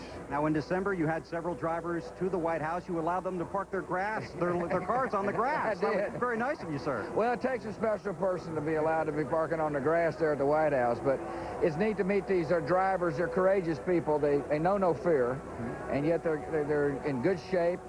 They're well conditioned in order to stay in these small little cars for as long as they do. And obviously they got great reflexes. And so in meeting them, I was meeting some great athletes. Now, is there any truth to the rumor that Tony Stewart asked for a presidential pardon after his tough season? Well, he came in as the champ. He wasn't asking for any pardons. He was asking for a photograph, and I was happy to pose with him because he was the champ. And I saw him. I needled him when I came by because he's got, sometimes you get a reputation where you're in public life. But he's a good, solid citizen, a good fella. Your motorcade moves pretty fast. Any desire to ride in one of these, sir? Well, I'd like to, but I'm afraid the agents wouldn't let me. I flew fighters when I was in the Guard, and I like speed. And it would have been fun to drive up on these banks. People don't understand how steep these banks are, though, till you see them in person. And I was with Bill Elliott, who was telling me that he set the course record here at 210 miles an hour. I can't imagine taking a bank at 210 miles an hour. All 5 branches of the armed services represented here this weekend on the track, and I know that's important to you, sir. Well, it is, and one of the things about NASCAR and the NASCAR fans is they support our military. We've got a lot of really good young men and women who are sacrificing for our country. And these fans and the people of the France family and the drivers, they stand with our military, and for that I'm grateful. I'm the commander-in-chief of a great group of people, and to know that citizens who support NASCAR support them makes me feel good. I know you're a sports fan, and I know you had ownership interest in the Texas Rangers. Right. The big news is A-Rod going to the Yankees. Yeah, I was just as surprised as the Yankee fans and the Boston Red Sox fans when I opened up my paper today. It obviously is a big deal, and it looked like the deal's going to happen. At least the sports pages said they were close to concluding the deal. A-Rod's a great player. And the Yanks are going to be a heck of a team with him in the infield. Mr. President, it's truly an honor. Thank you for attending the Daytona 500. Enjoy your day. Thrilled to be here. Good to see you, sir. Thank you, sir. Back upstairs to Alan. Okay, Bill, thanks. An already special day, Daytona 500 Day, made all the more so by the presence of the President of the United States. Now it's butterfly time for the drivers. They begin buckling into their machines. The start is coming up. In 1947, a group of guys wanted to create a sport for the average fan. They failed. The average fan would never show up for a sporting event 5 days before it begins. The average fan would never be brought to tears by just a number. The average fan would never limit his wardrobe to a single color. Thanks. For the American sport that's anything but average. Nextel, proud to be fans. With the unsurpassed horsepower of its 6-liter Power-Stroke diesel, Ford Super Duty can pull up to 13,400 pounds. So, exactly how much is that? Well, if you think of it as refrigerators, it would be over 30 of them. How cool is that? Ford Super Duty. If you haven't looked at Ford lately, look again. Well, then you will find out. Hey, isn't that your boyfriend, Tom? Yeah, but who's that blonde he's with? That lousy two-timing. Hello? Yeah, boss. I picked her up at the groomer, just like you asked. Yep, she's looking good, aren't she? What a jerk. Oh, yes. She's a pretty girl. Yes, you are. Did I just see some tongue?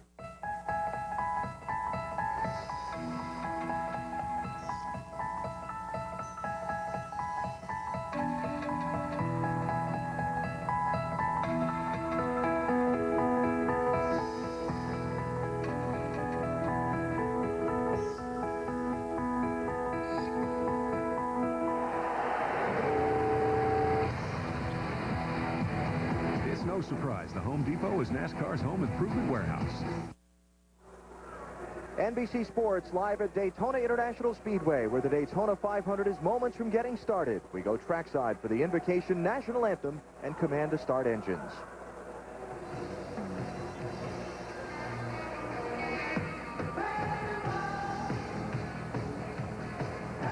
Well, apparently the president is still walking around shaking some hands, and they're still getting the motorcade organized so we can get the... oh, that's why he's busy with some important people.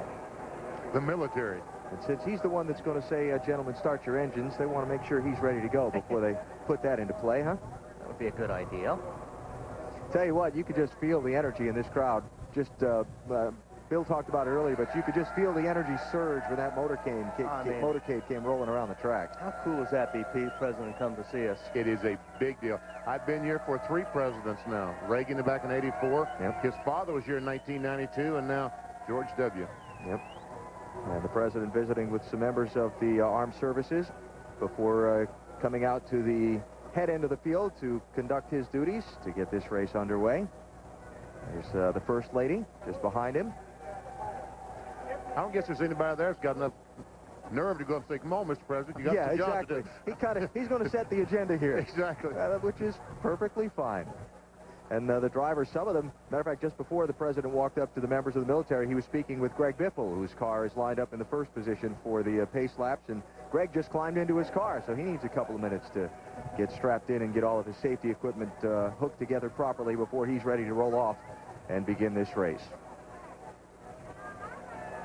Some NASCAR officials there as well, some of the NASCAR executives now being greeted by Mr. Bush, and now you see the flag ceremony being gathered, the national anthem singers as well, and as the president makes his way toward the center of pit road, we are closing in on the invocation, national anthem, and his command to get the 46th running of the Daytona 500 underway. Some 200,000 ready now for the start of the great American race. Let's head trackside now. They should be about ready to get the final portion of the opening ceremony underway. Ladies and gentlemen, please rise and remove your hats as color guard representing all 5 branches of the military, Army, Navy, Air Force, Marines, and Coast Guard present today's colors. Now please welcome Reverend Hal Marshman as he delivers our invocation. Almighty God and Father of all mankind, we thank you for this great world in which we live, and for this great nation, and for those who lead our nation. And we pause to give thanks to your goodness, and bless us all, and help us know that you are our God, and we are your children. Shalom and amen. Ladies and gentlemen, please remain standing and welcome Curb Records recording artist and Grammy winner Leanne Rimes as she sings our national anthem. Oh, say, can you see by the dawn's early light what so proudly we hailed, how the twilight's last gleaming, whose broad stripes had bright stars through the perilous fight. For the ramparts we watched were so gallantly streaming, and the rockets red glare, the bombs bursting in air, came through the night that a flag was still there. Oh, say does that star-spangled banner yet wave for the land of the free and the home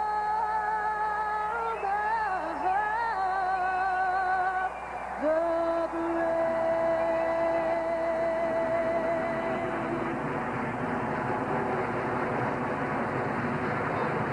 Thank you, Leanne Rimes. Let's hear it for the B-2 stealth bombers out of Whiteman Air Force Base and the 2 F-15s from Seymour Johnson's Air Force Base. Also a thank you to the beautiful Eagles from SeaWorld Orlando.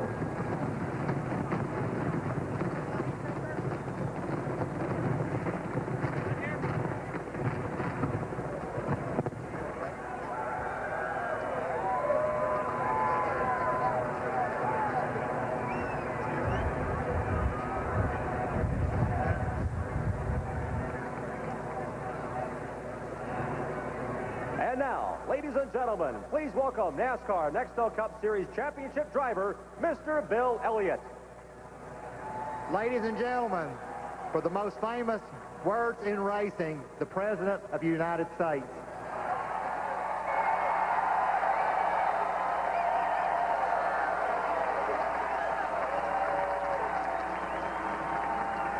Thank you, Bill. Laura and I are honored to be here for this fantastic spectacle.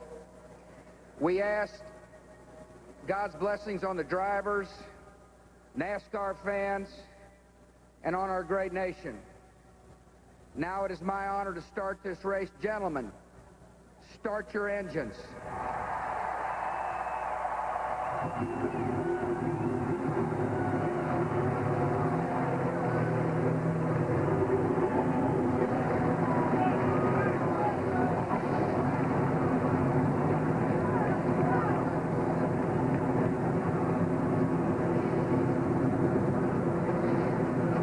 10 days of preliminaries, a wonderful pre-race ceremony, and now it's time. It's time for the 46th running of the Daytona 500. They said someday you'll find all who love are blind. Oh, when the heart's on fire, you must realize smoke gets in your eyes. The Gillette Young Guns. To me, shaving is just like racing. I'll do anything I can to get an advantage, so I use Mach 3 Turbo Champion from Gillette. It's the closest, most comfortable shave, even against the grain. It keeps me ahead of the competition. What are you doing in my car? Nothing. What are you guys doing? Nothing. Mach 3 Turbo Champion, the only razor used by the Gillette Young Guns. Come on, baby, first down. Earnhardt. Yeah, coach. You're in. Who got eight? Who got eight? What do you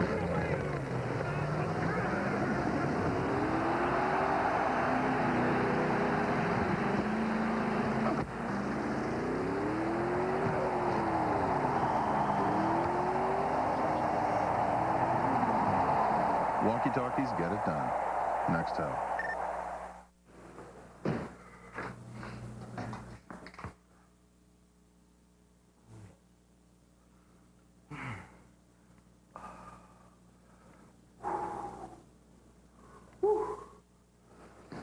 You got that Coke?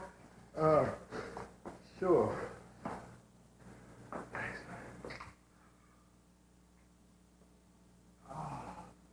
That's good stuff. Ain't it? Let's do this. You the man. Donnie Allison in car number 88 had the fastest qualifying speed of 150.689 miles per hour and starts his Dyguard Chevy on the pole. 21, David Pearson is alongside. In the second row, it's car 12, Bobby Allison, and 71, Buddy Baker.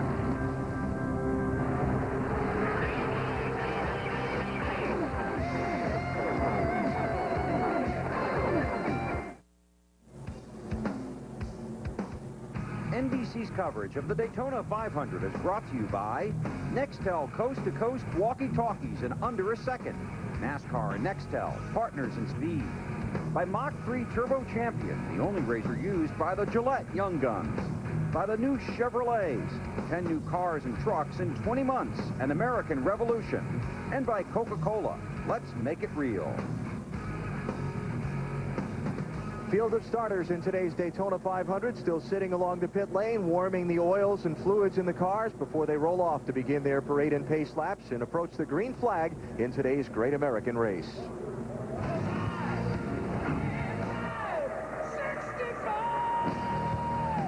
Anheuser, the official beer of NASCAR, is proud to sponsor the Bud Pole Award given to the fastest qualifier in each NASCAR Nextel Cup race. Greg Biffle, second-year driver from Vancouver, Washington, earned his first Bud Pole Award, zipping around this 2.5-mile track at an average of over 188 miles an hour. Since 1979, Anheuser-Busch has awarded more than $8 million as title sponsor of NASCAR's Pole Award program. Unfortunately for Biffle, he won't get to keep that pole position because of an engine change in his car. Since Thursday's qualifying races, by rule, he'll have to go to the back of the field. Still, we show you the starting grid for today's Daytona 500 in the order in which they're scheduled to take the green flag. Biffle and Elliott Sadler alongside each other on the front row, but everyone in that inside lane, when Biffle drops to the back, is going to move up a spot, VP.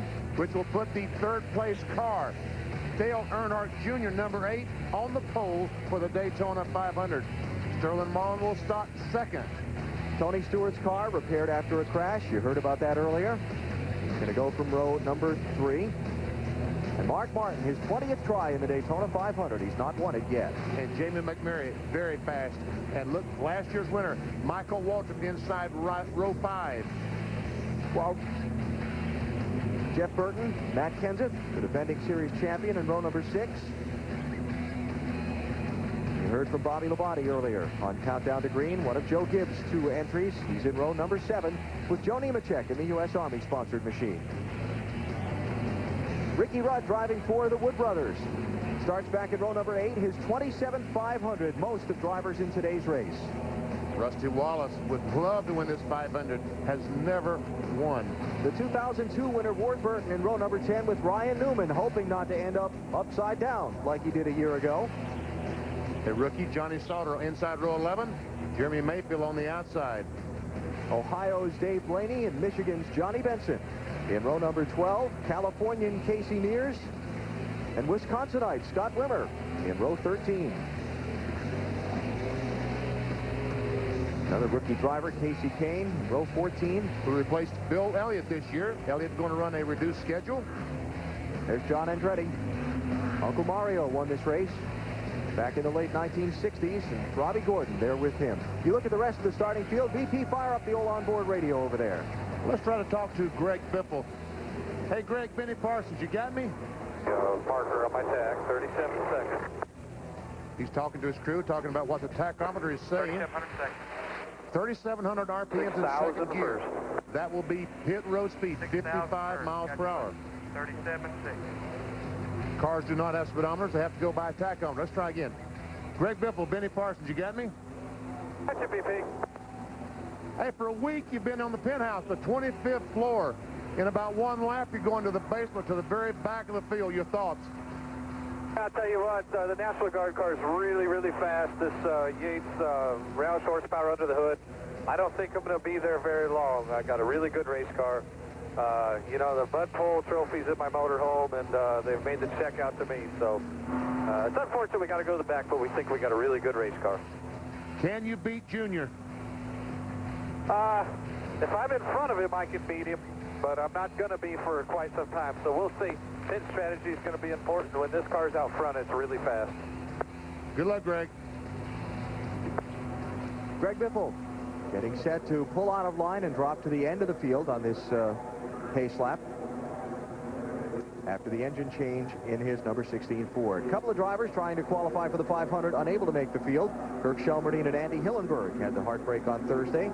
You'll have to watch today instead of being in the Great American Race. As you can see, not only Biffle goes to the back of the field, Scott Riggs, Ryan Newman, Ricky Craven, Derek Cope, all will move back from their starting position to the rear of the field. Which may not be a bad place to be. We talked about that earlier. I mean, if, you know, first couple laps, boy, are very tense. Everybody's feeling their cars out. One nice thing about it is you're driving these cars right now, and all the butterflies are gone. You're ready to go. Those engines are running, so let's go race them. That bright yellow car is a 2004 Chevy Corvette Coupe, the official pace car of the Daytona 500. Pretty appropriate. Corvette, kind of an American icon, if you will, in performance cars. Wally, I guess your driving lessons paid off. My student, he looks good. Ben Affleck. He looks a little calmer than he did the other day when he was riding with you, though. I can understand that. Couple of more parade and pace laps. Want to get in one more commercial break before the start so we can show you as much green flag racing as possible. We're back in a minute. I'll call you when I get to LA.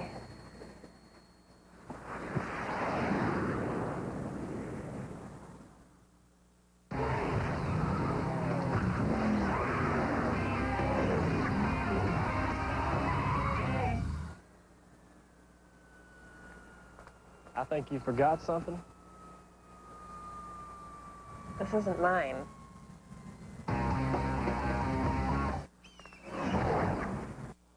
Could we stop now? Soon. Be patient. Hey, how about now? Hey, let's stop now. No! I want this to be special. You guys ready? Oh, yeah. That's what I'm talking about. So smooth. Right? Let's do it again. At Napa Auto Parts, we have great brakes and millions of other quality parts. Napa, get the good stuff.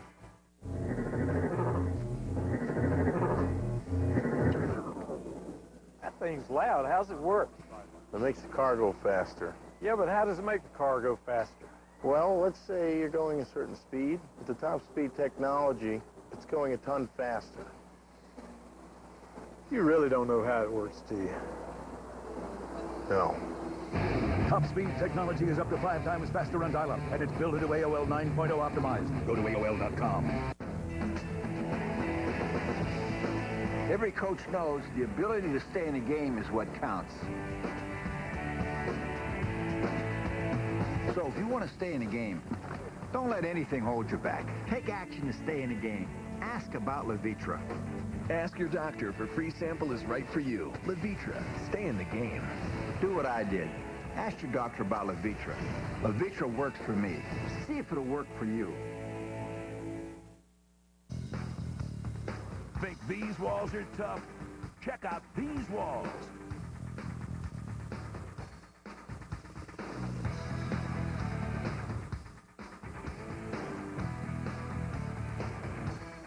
The AFL on NBC next Sunday, 3 Eastern, noon Pacific.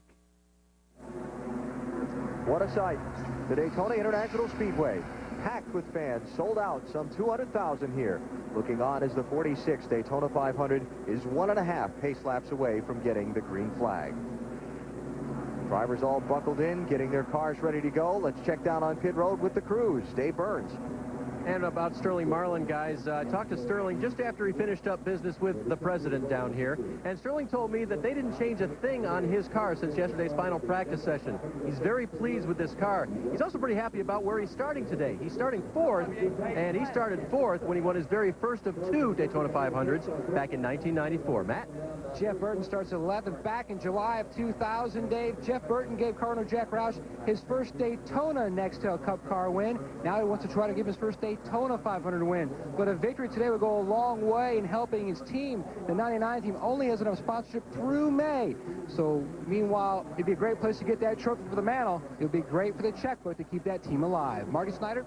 Matt, here in January testing, Ricky Rudd had a car that was so fast they didn't want to draft with it because they were afraid they would wreck it. Here in Speed Weeks, it's been equally as fast. The one bad thing, not in his favor right now, the weather. Ricky was hoping for cloudy, cool conditions. Instead, today it's hot and sunny. That does not play to their hand. Even though he's tried 26 times and never won this race, Bill, Ricky Rudd said it's a beautiful day for a Daytona 500 win. Marty, during January testing, I talked to Dale Earnhardt Jr. about just how big this race is, and here's what he told me.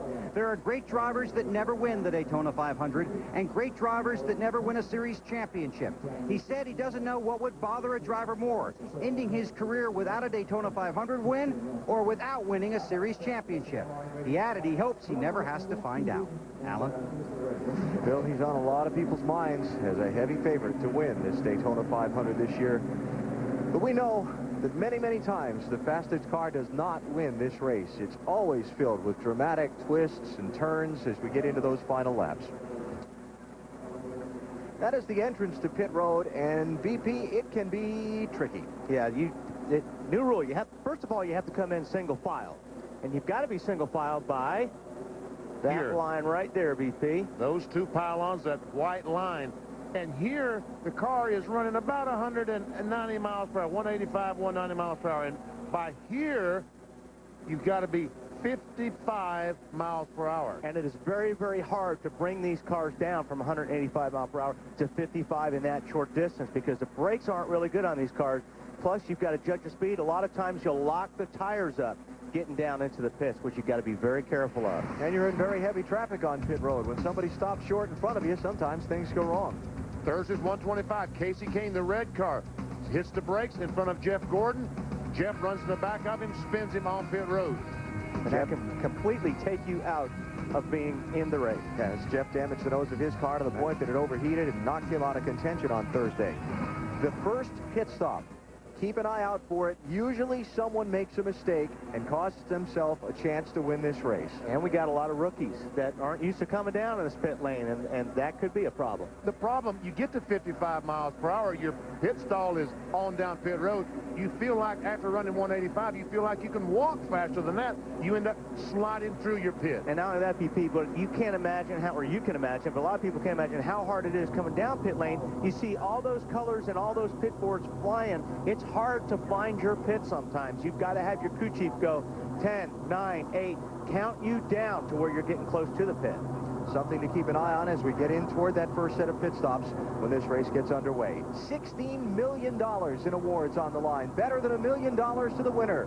And the drivers all looking toward the starter stand. As they come off of turn number 4, the honorary starter for the 500, Whoopi Goldberg, has the green flag in hand. In a minute, she's going to set 200,000 voices yelling in the air as these 43 drivers set off on their once-a-year chance to win their sport's biggest prize, the Daytona 500. Pace car is off. Dale Earnhardt Jr. and Elliott Sadler bring the field down for the start. The 46th Daytona 500 is green.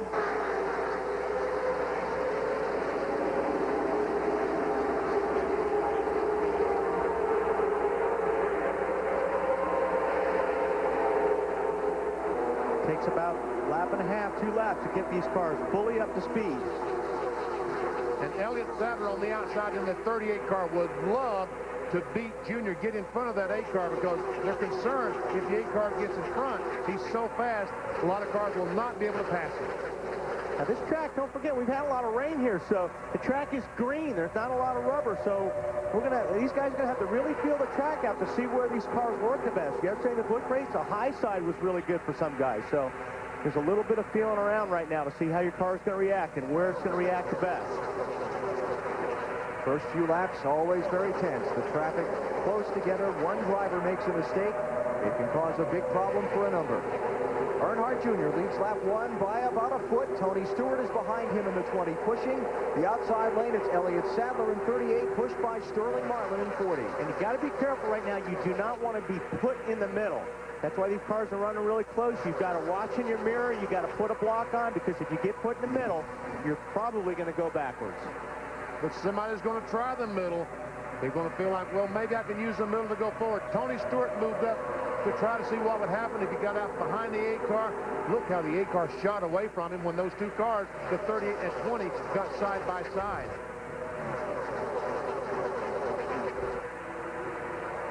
That's a free wide back there. Inside lane starting to advance a bit. Stewart clears Elliott Sadler for second place. Now it's Jamie McMurray in the 42 up to the inside of Sadler for third.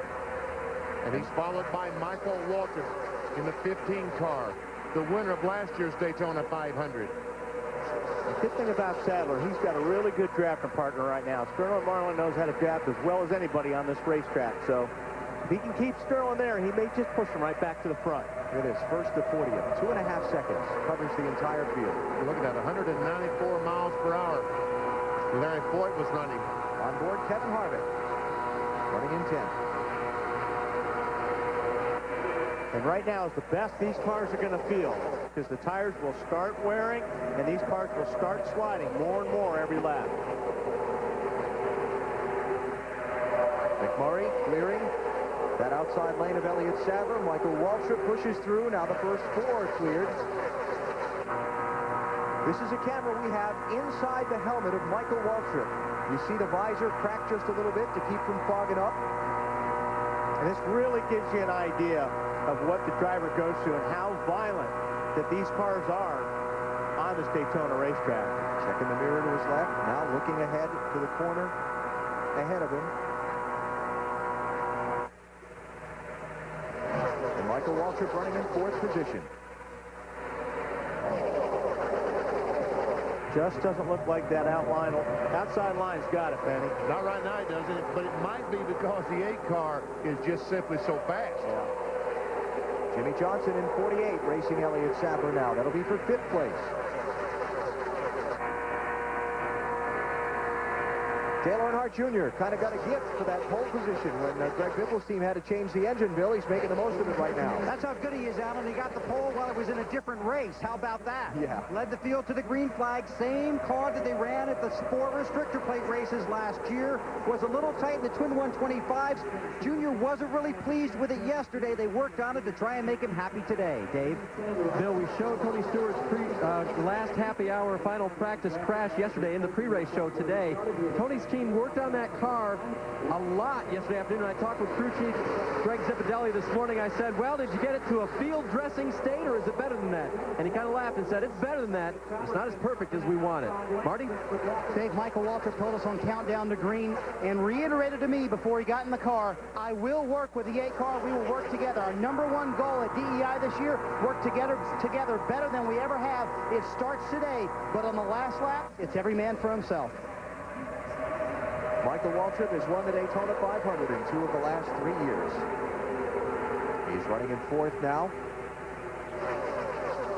Starting to climb that hill back there. Is that Matt Kenseth? Matt Kenseth, the 17 car, the 2003 Cup champion, has moved to the top of the racetrack, and he's finding some good grip up there. Actually, Ben, he's been up there really since lap 1, so he was the first guy that went way up on that bank.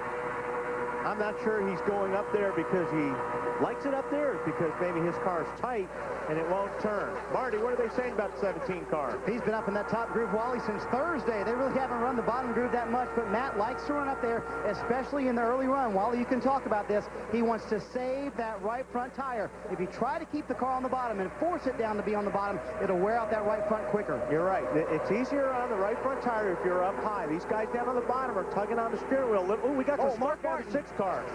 Trouble, turn number 3. And the caution flag is out. Oh, hang on there, Mark. I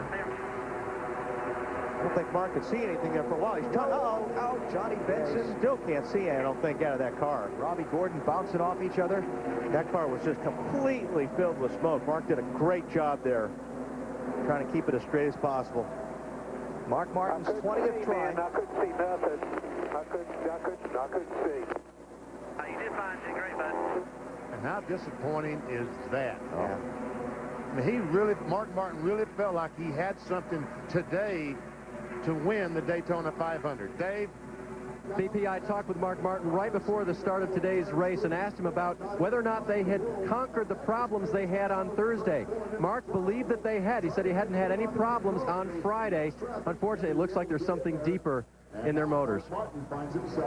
Yeah, that's deep when he's had that much smoke coming out of the exhaust pipe.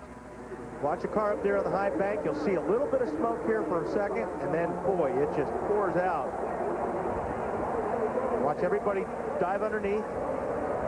And he can't see anything. Wow. And I tell you what, looks like he made the 99 and 17, might have made some contact. Teammates of Mark Martin. Yeah. Kevin Harvick, I'll bet he's got a windshield full of liquid right now. So he'll be having to make a pit stop, probably. He was right behind Martin when that engine let go. Wow. Maybe a little bit of contact there with I don't think it did too much damage to 17, but boy, great job by everybody on that one. Now, pit road is going to be open. I wonder, this early in the race, 8 laps into the race, if anybody will come in. I would say so. Leaders come by the opening of pit road. First one is Kevin Harvick. He's going to jump in there. And get his windshield cleaned. Right, from 10th spot. Followed by some of the other cars farther back. You see Matt Kenseth, and the 17 is in. After the contact he had, getting squeezed in that little shuffle-up. Dave? And, of course, Kevin Harvick needing to come in and take care of that windshield. No report on exactly how bad it was, but it was going to be obviously covered. They'll work on him, get it cleaned off, and get him back out, change 4 tires at the same time. Bill? Rusty Wallace still looking for his first win in the Daytona 500. This will be a 4-tire stop in fuel and the first test of how good 4 new tires are going to go up against old ones. Rusty stalled and he's on his way. You can't do that at Daytona. Oh, tire loose. That's going to cost somebody. Whoa, no, that Derek Cope ran right over the cone. And that's a new tire somebody was trying to put on the car. You can tell by the sticker that's still on it as it rolls around there. And somebody hit one of... Might be the car that's still sitting there. Who is that, Skinner? See the tape and the little white sticker on the left side of that tire. That means it's a brand new, what they call a sticker tire. That's Skinner. I don't know if they... So they had to go fish another one out from behind the pit wall and put it on. So, caution early in the Daytona 500 after Mark Martin's 20th try to win the race literally went up in smoke. It wasn't a pretty sight for Kevin Harvick, who was running behind Mark Martin when the thing let go. Wow. You're watching NASCAR on NBC. Drivers ready! Hey, wait. What are we racing for anyway? For fun? How about let's race for a Coke? Go! Out the road, buddy. Harvick, come on. Got some horsepower, Bobby. Come on, DJ, get out of the way. Going down, Walter. Sorry, Kyle. No problem.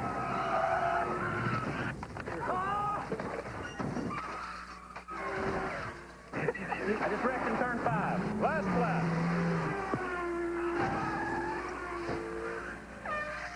Nice race, guys.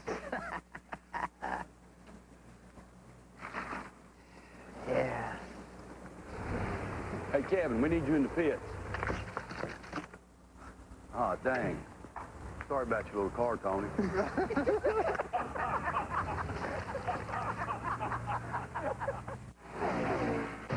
Why do I pick Enterprise? Because of Maylene, who answers the phone, Alex, who picks me up, and Michelle, who makes renting easy. So all I have to do is drive. Pick Enterprise. We'll pick you up. I'm Jesse James. A car is not just a way to get from point A to point B. It is the point. That's where the pros at AutoZone can help. They've got the stuff you need to make your car as cool as you want. Get in the zone. AutoZone. You know, Dale, UPS drivers are among the safest drivers in the world. That's fantastic. Well, I'm proud to say that in all my years driving a UPS vehicle, I haven't had one single accident. Good. Have you ever been in an accident in your UPS vehicle? Maybe a couple. Oh, okay. Well, we'll mark that as an area for improvement. They weren't all my fault. Not his fault. It's the President's Day sale at Sears. With great savings throughout the store, Sears is the place to be this holiday weekend. All Levi's jeans are on sale. Find all mechanics tool sets on sale. All TVs and all treadmills are on sale. And for your sweetheart, save $300 on this incredible half-carat diamond heart pendant, now just $99.99. Plus all other fine jewelry is 40 to 60% off. Hurry in for big savings starting this Thursday at the President's Day sale at Sears. Get more of the good life. A gorgeous day in Daytona Beach, Florida for the 46th running of the Daytona 500. Just underway before a sellout crowd of over 200,000, excuse me. We're under the first caution after Mark Martin lost an engine up in turns 3 and 4. On the ensuing set of pit stops, we showed you the tire that rolled loose. It came from Mike Skinner's car, and now we'll show you why. Ricky Craven was pitting in front of Skinner, and the right rear tire changer rolls the tire back across the wall. Back over to the wall, there's the tire. Now watch the tire carrier for the 33 car start to come out, trips over that tire, falls, and his tire rolls out on the pit road. Well, he took a shot. He did. It's a good thing to wear those helmets, huh? Yes, sir. Matt Yoakum. And the crew member that was injured, Alan, is John Wallace. He also pits Ron Hornaday in the NASCAR Busch Series. Just some facial lacerations. The EMTs are looking at his forehead and also his wrist, which he is holding, but it appears like a very, very, very lucky incident here. It could have been much worse. Marty? Well, Matt, the smile on Mark Martin's face before the race was very wide, not a very big smile. Now, the second engine problem, what happened, Mark? Well, this is our first one.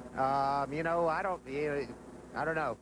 All I know is that I couldn't see. Man, I hate it. I probably messed some guys up out there, but I didn't know. I couldn't see the wall. I couldn't see the track. I couldn't see anything. Thank goodness the spotter, he kept telling me to stay up, but I didn't know what up was. It was just like putting a blindfold on me.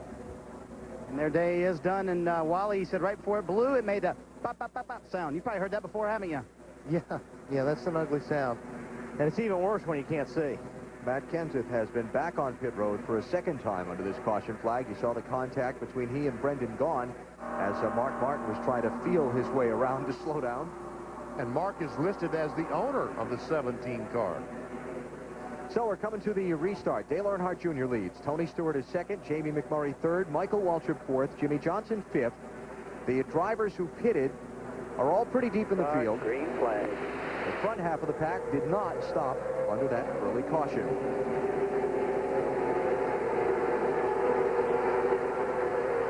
Now, this is a great chance for these cars behind, trying to get the cars up speed to try to hook up together and go by Junior. But can they? Well, I think they can, because like you said, BP, they're all in a line. So if Tony Stewart were to pull out and they all would go with Tony, they would pass the 8 car of Dale Earnhardt Jr. But let's see if that's what they want to do. Just give you a couple quick updates here. No penalty for Mike Skinner's team for that tire getting away. Obviously, it was not an error. There was a pretty significant reason why. And also, the first of the cars that pitted in the restart is Kevin Harvick, and he's 18th in line. Bill? Yeah, Alan, you guys were just talking about how long these guys will stay in line or what will happen. Well, under caution, there was a conversation between the 20 crew and the 8 crew via their spotters, and here's what it sounded like. Junior, Tony spotter come down and said, if possible, if you keep it on the bottom more, because when you come up a little bit, he watches the front end, and everybody behind him gets a run on you guys. Oh, okay. I'll just give him a headlight down there if he wanted to clean him, clean left front headlight. But I'll stick right on the bottom end. That's fine. That's better for me. How fantastic is that Junior said, I'll give him a headlight, put some downforce on that 20 car to help the car turn and help save that right front tire. And that was Stevie Reeves, the spotter. But there's some guys up on the outside that they don't want to run the bottom. No, they want to pass these guys. And you know what? I think they're going to come fast. You got the 18 car up there. You got Greg Biffle. You got some new tires in that outside lane right there. Kevin Harvick. It's Bobby Labonte in the green car, the 18, leading that outside lane there. Was Bobby one of the guys to come in? No, he did not. He did not? No. But Harvick certainly. Oh, there's Biffle. Was that Biffle? It might have been Biffle that got in the wall. Yeah, it was BP. Yeah, just with the right rear, just a tiny bit. It's okay. Unfortunately, still coming inside. 3 wide on the bottom. When you hit the wall like that, even if it's a little bit, you lose a lot of momentum and you lose a lot of positions. And you also lose a lot of downforce on that right rear. Bill? And he'd already had overheating problems, Benny. They elected not to bring him in under the caution, but I heard the number 250 while they were under green while he was in the draft. 250 is not going to work here today. Not for long. Oh, look at that car just go right through the middle.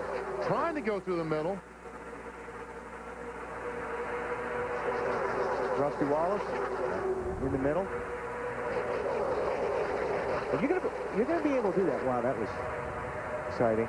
There in the back. He's way Somebody back got loose. Rusty way back in 23rd position. Let's take another look at what happened to Greg Biffle just a minute ago in that 16 car coming up off turn 2.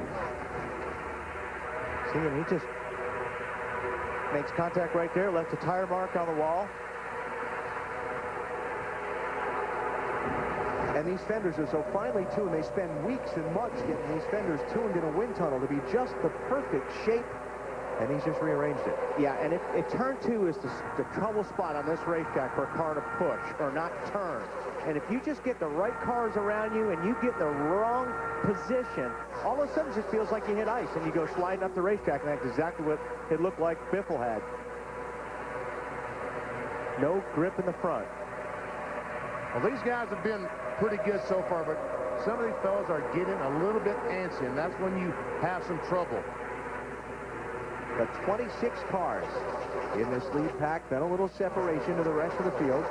And this is, too, right where the point where these guys are going to have to start working with that throttle. This is where you see how your car is handling. If you can keep the gas pedal down all the way around without lifting, you've got a really good handling race car right now. But some of these guys are floating the throttle because their cars are not turning, so they're having to back off the gas. This is where you're going to start thinking about what changes you have to make to the car for that first pit stop. Somebody's very, very high off the corner over there. Bobby Labonte, I thought. A lot of new things in NASCAR Racing 2004. The series sponsor, of course, Nextel. We've talked already today about a new generation of tires. And Dave Burns, there's a lot more new on pit road for this race as well.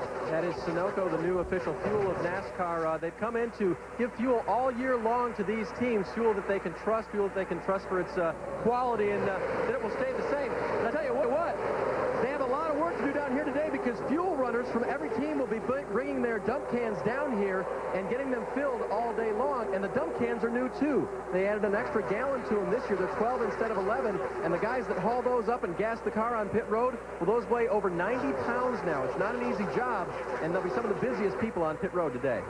All right, now these cars I'm just watching, they're starting to move around a lot more, Benny. These cars are starting to slide around. Look like the 7-car Jimmy Spencer, his car's not working really good. He was up there in the top 10 a little while ago, slid back. This is where the handling is really going to start showing. The Spencer started 40th and worked his way up to about the top 10, but now you're right, he's starting to work his way back. And he did pit on that last caution, so he's doing that after stopping. That's pretty impressive. Check out our Singular Wireless Race Talk poll early in this Daytona 500. Got a lot of drivers who've been here for a lot of years who've never won the race. Which of these drivers do you think has the best chance to end his 500 winless streak? We should have showed this earlier, huh? Yeah. We can mark one off the list. Any other one of those three guys got a good shot. Cast your ballot. We'll check out your thoughts a little bit later on. Dale Earnhardt Jr. has led every lap of the Daytona 500 so far, but he's not very much ahead of Tony Stewart. You're watching NASCAR on NBC. Wow, this could be the guy. I mean, he's smart, funny, good-looking, and he obviously flosses. Okay, so why isn't he married? Antique order. We'll have 2 double cheeseburgers. Well, there you go. He's a control freak. Well, at least with the dollar menu, I can make my own choices. He'll have a double cheeseburger and fries. I'll have a McChicken and a parfait. Ooh, a control freak. What's the difference between here and here? According to my national wireless plan, here, there's no charge for roaming. But here, I get slammed. Nothing. Big bill. If you can't see the line, how are you supposed to know when you crossed it? With the Singular Nation plan, you never pay roaming or long distance. Wherever you use your phone, however you use it. Plus, you get rollover and 5,000 nationwide mobile-to-mobile minutes. I call it my I know exactly what I get plan. Singular Nation, another reason Singular fits you best.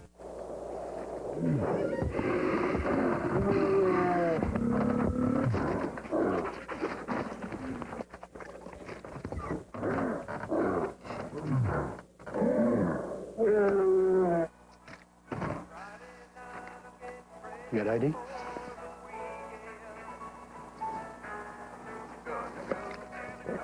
Okay. Nothing goes better with leftovers than some ice-cold Pepsi. It's the cola. Dear Darryl, you were voted most popular driver in '89 and '90, but I must admit, back in the '70s, I booed you. Can you ever forgive me? I'm Rocky McMurray from New Smyrna Beach, Florida. Hey, man, how are